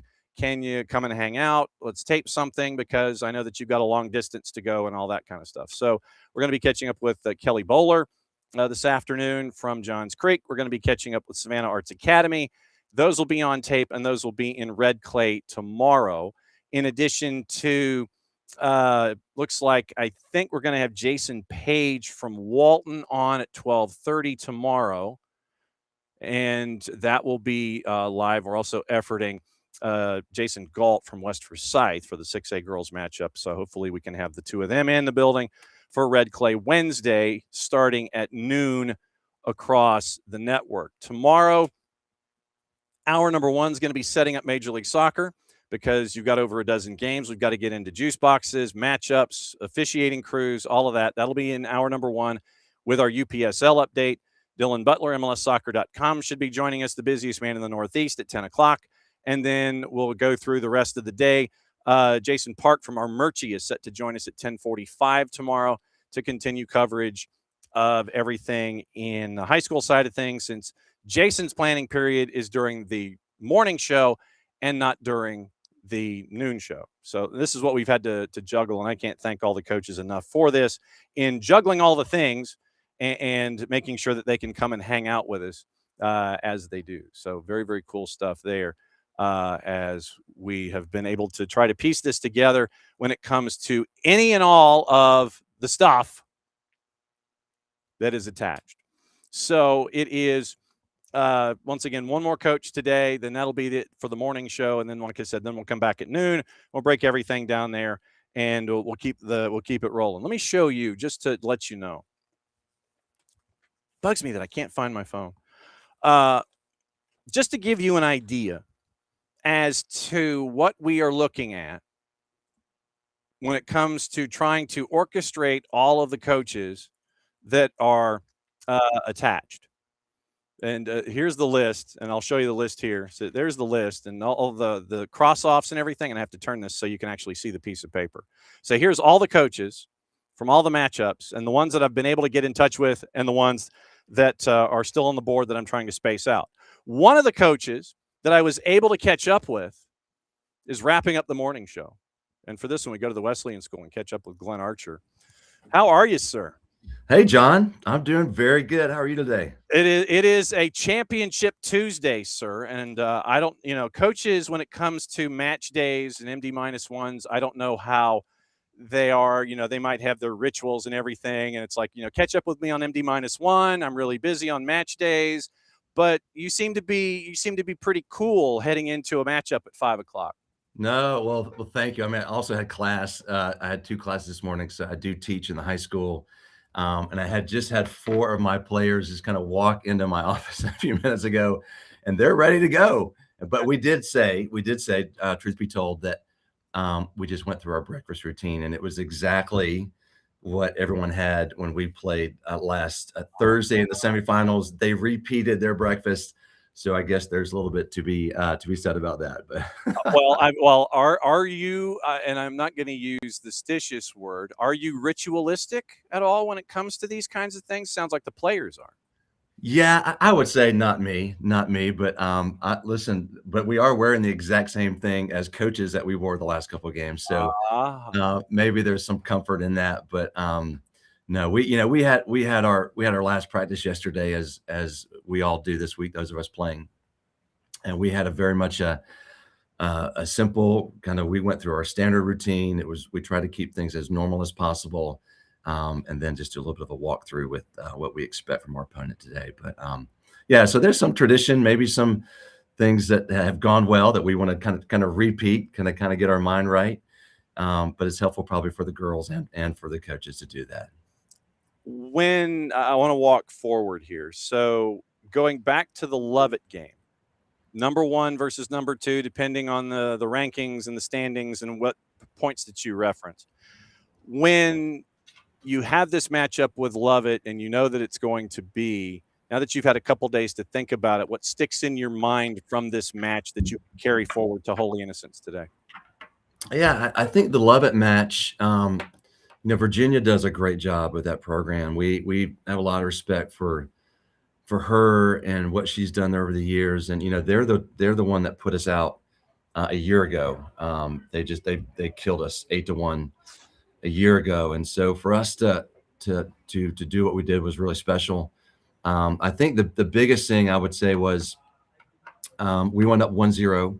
They tied it 1-1, and we felt very composed. We felt like we were not going to let this one get away like a year ago. And so I think the biggest thing for our kids was playing a really good opponent, very even. And once we got tied, we just kept our plan. We had what we thought great scouting notes, kind of kept it very simple for our girls. And they executed perfectly, or near perfectly, I would say, down the stretch with a lot of confidence. So we just want to have a lot of tempo today. And I think kind of coming off a big win like that, I feel like that gives us, at least good headspace going into tonight for sure. From the last time that the two of you played, what are your Cliff's notes that stick with you leading into this one as a part of study hall prepping for a match like this? Yeah, well, we played, like you said, we played Holy Innocents. I forgot when it was, 6 weeks ago or so. And, Clayton Schmidt, I've known Clayton a long time at Holy Innocents. And, it's so funny. I guess I'm sure every classification would tell you the same story, but, we talk a lot throughout the season and even in the playoffs on, if we have an opponent that the other one's played, like we'll get on the phone and kind of share notes. And so we talked about Lovett before we played Lovett, knowing that we might very well, play here tonight. And so, we both teams, when we played them a little while back, both of our teams have a lot of friends, kind of across the pitch. And so it was very friendly afterwards. It was a great battle, 2-1. And, we know each other well. And so as I think about, to your question, like, what are we carrying forward to today? There's just a lot of familiarity, and we kind of feel like, hey, these first 10, 15 minutes today, there's going to be some nerves. There'll be potential for mistakes on both sides. And we want to be able to kind of be the voice for our teammates kind of on the field to help us kind of ride that early torrent that happens on a game like this. Yeah, I mean, we know the danger zones for them. We feel like there's some areas that we could, kind of clean up on ourselves defending and attacking. But, these are two teams that know each other really, really well. So it should be a close one. And I know that folks, when they go walking in the door over at St. Pius this afternoon, they're instantly going to gravitate to a sophomore for you who is putting up ridiculous numbers. And I mean that in the most positive way possible. That 42 goals for Mary Mac Brown as a sophomore. And that is, I mean, that's half of your total. But what's it like to have someone that is a sophomore, that is as composed as she is, that is showing as experienced, like an older soul, I guess, for lack of a better phrase? What's it like having a sophomore out there that is putting up these kinds of numbers, and is that integral to what you've been able to do this year? Yeah, she's and we've got a couple of sophomores that that are equally as potent for us. She gets a lot of the press just because she's up top and she finishes well. And I think your number is from Max Preps. I think if you pull, that's where, and it's not even updated. And so, it's a good bit higher than that. But what the thing I really like about her is she's just a phenomenal teammate. Like, she is adored. She's a super hard worker, but she does have a speed that is really, she's got an extra gear that you just don't see very often. But Holy Innocents has one as well, Sydney Williams on the other side, and she's a problem. to defend. But Mary Mack, she, what we love about her, when she plays alongside Lily Roberts, our junior, who's committed to Murray State, like those two, I can't, we'll talk more about it another time maybe, but they really have free reign to kind of do and go. Okay. And so if you were to watch film and scout us, and you were to ask me like what formation, I would say, well, this is what we drew up, but those two, this kind of create on their own. And so, but Mary Mack, she's great with both feet. She's so fast, and other coaches have said the ball just kind of sticks to her feet. And so that's, it's just a rare talent when you've got the technical ability and the ability to be in front of the goal in chaos. And she's very composed in front of the goal. And I think that's what separates her from a lot of her players that try to guard her. I mean, it's north of 100 career goals for her to this point.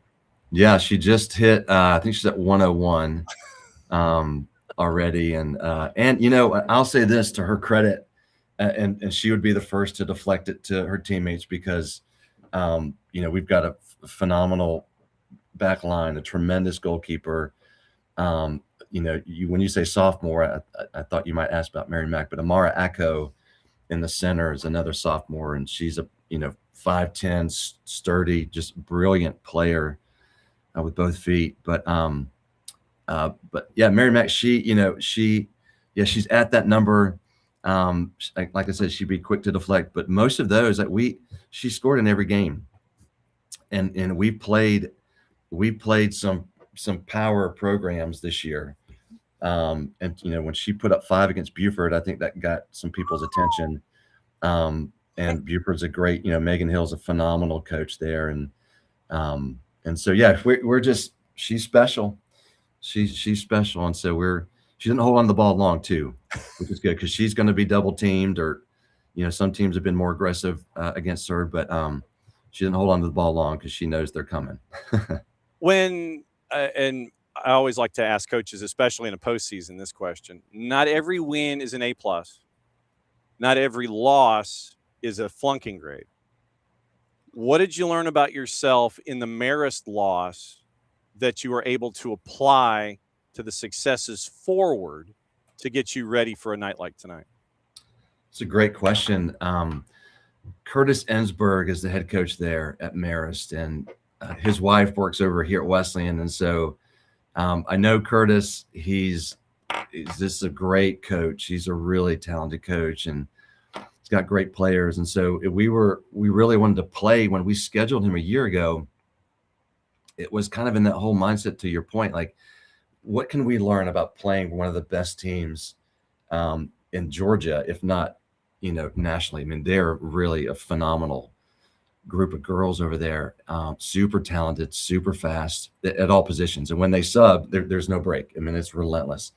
And so for us to schedule them, we were really happy to do that just to kind of see where we were. And so, it was our first game after spring break. And so we came back. So listen, they would have beat us either way.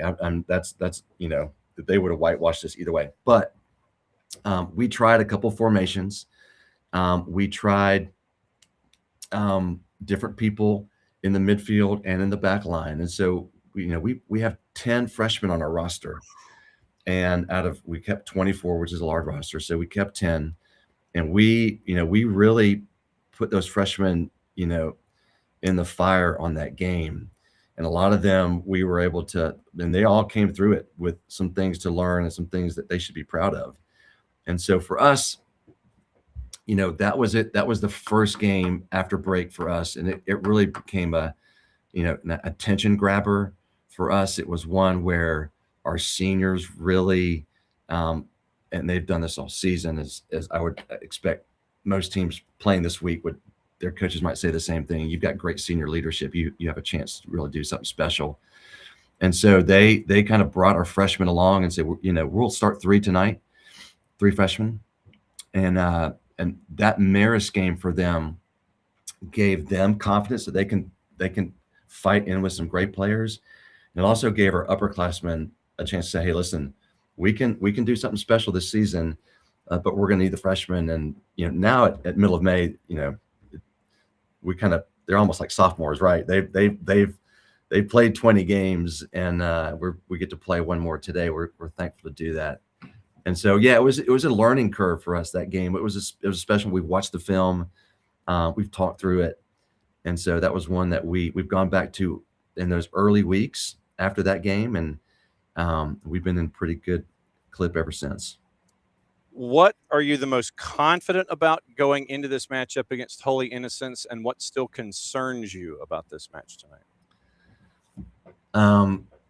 Confidence, I think for us, honestly, one of the things that we've said at Wesleyan is and it's true, if you were over here and ask our families and our administrators, we really prioritize culture over wins.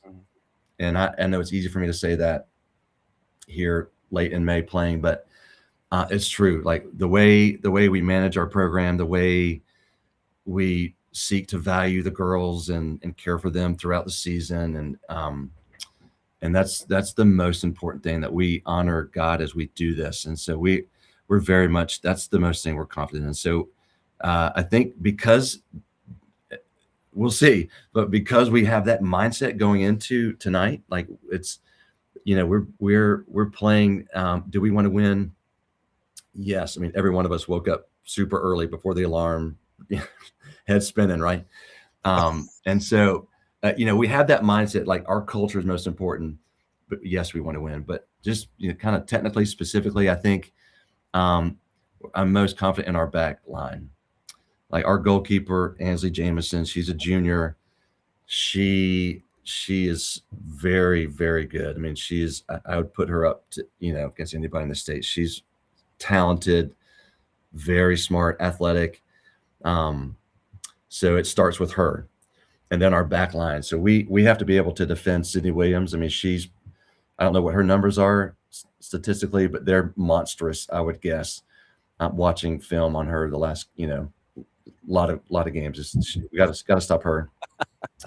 And so if we can do that, and kind of shake through the first 10 minutes, and I'd love to score first, but we'll see how that plays out tonight.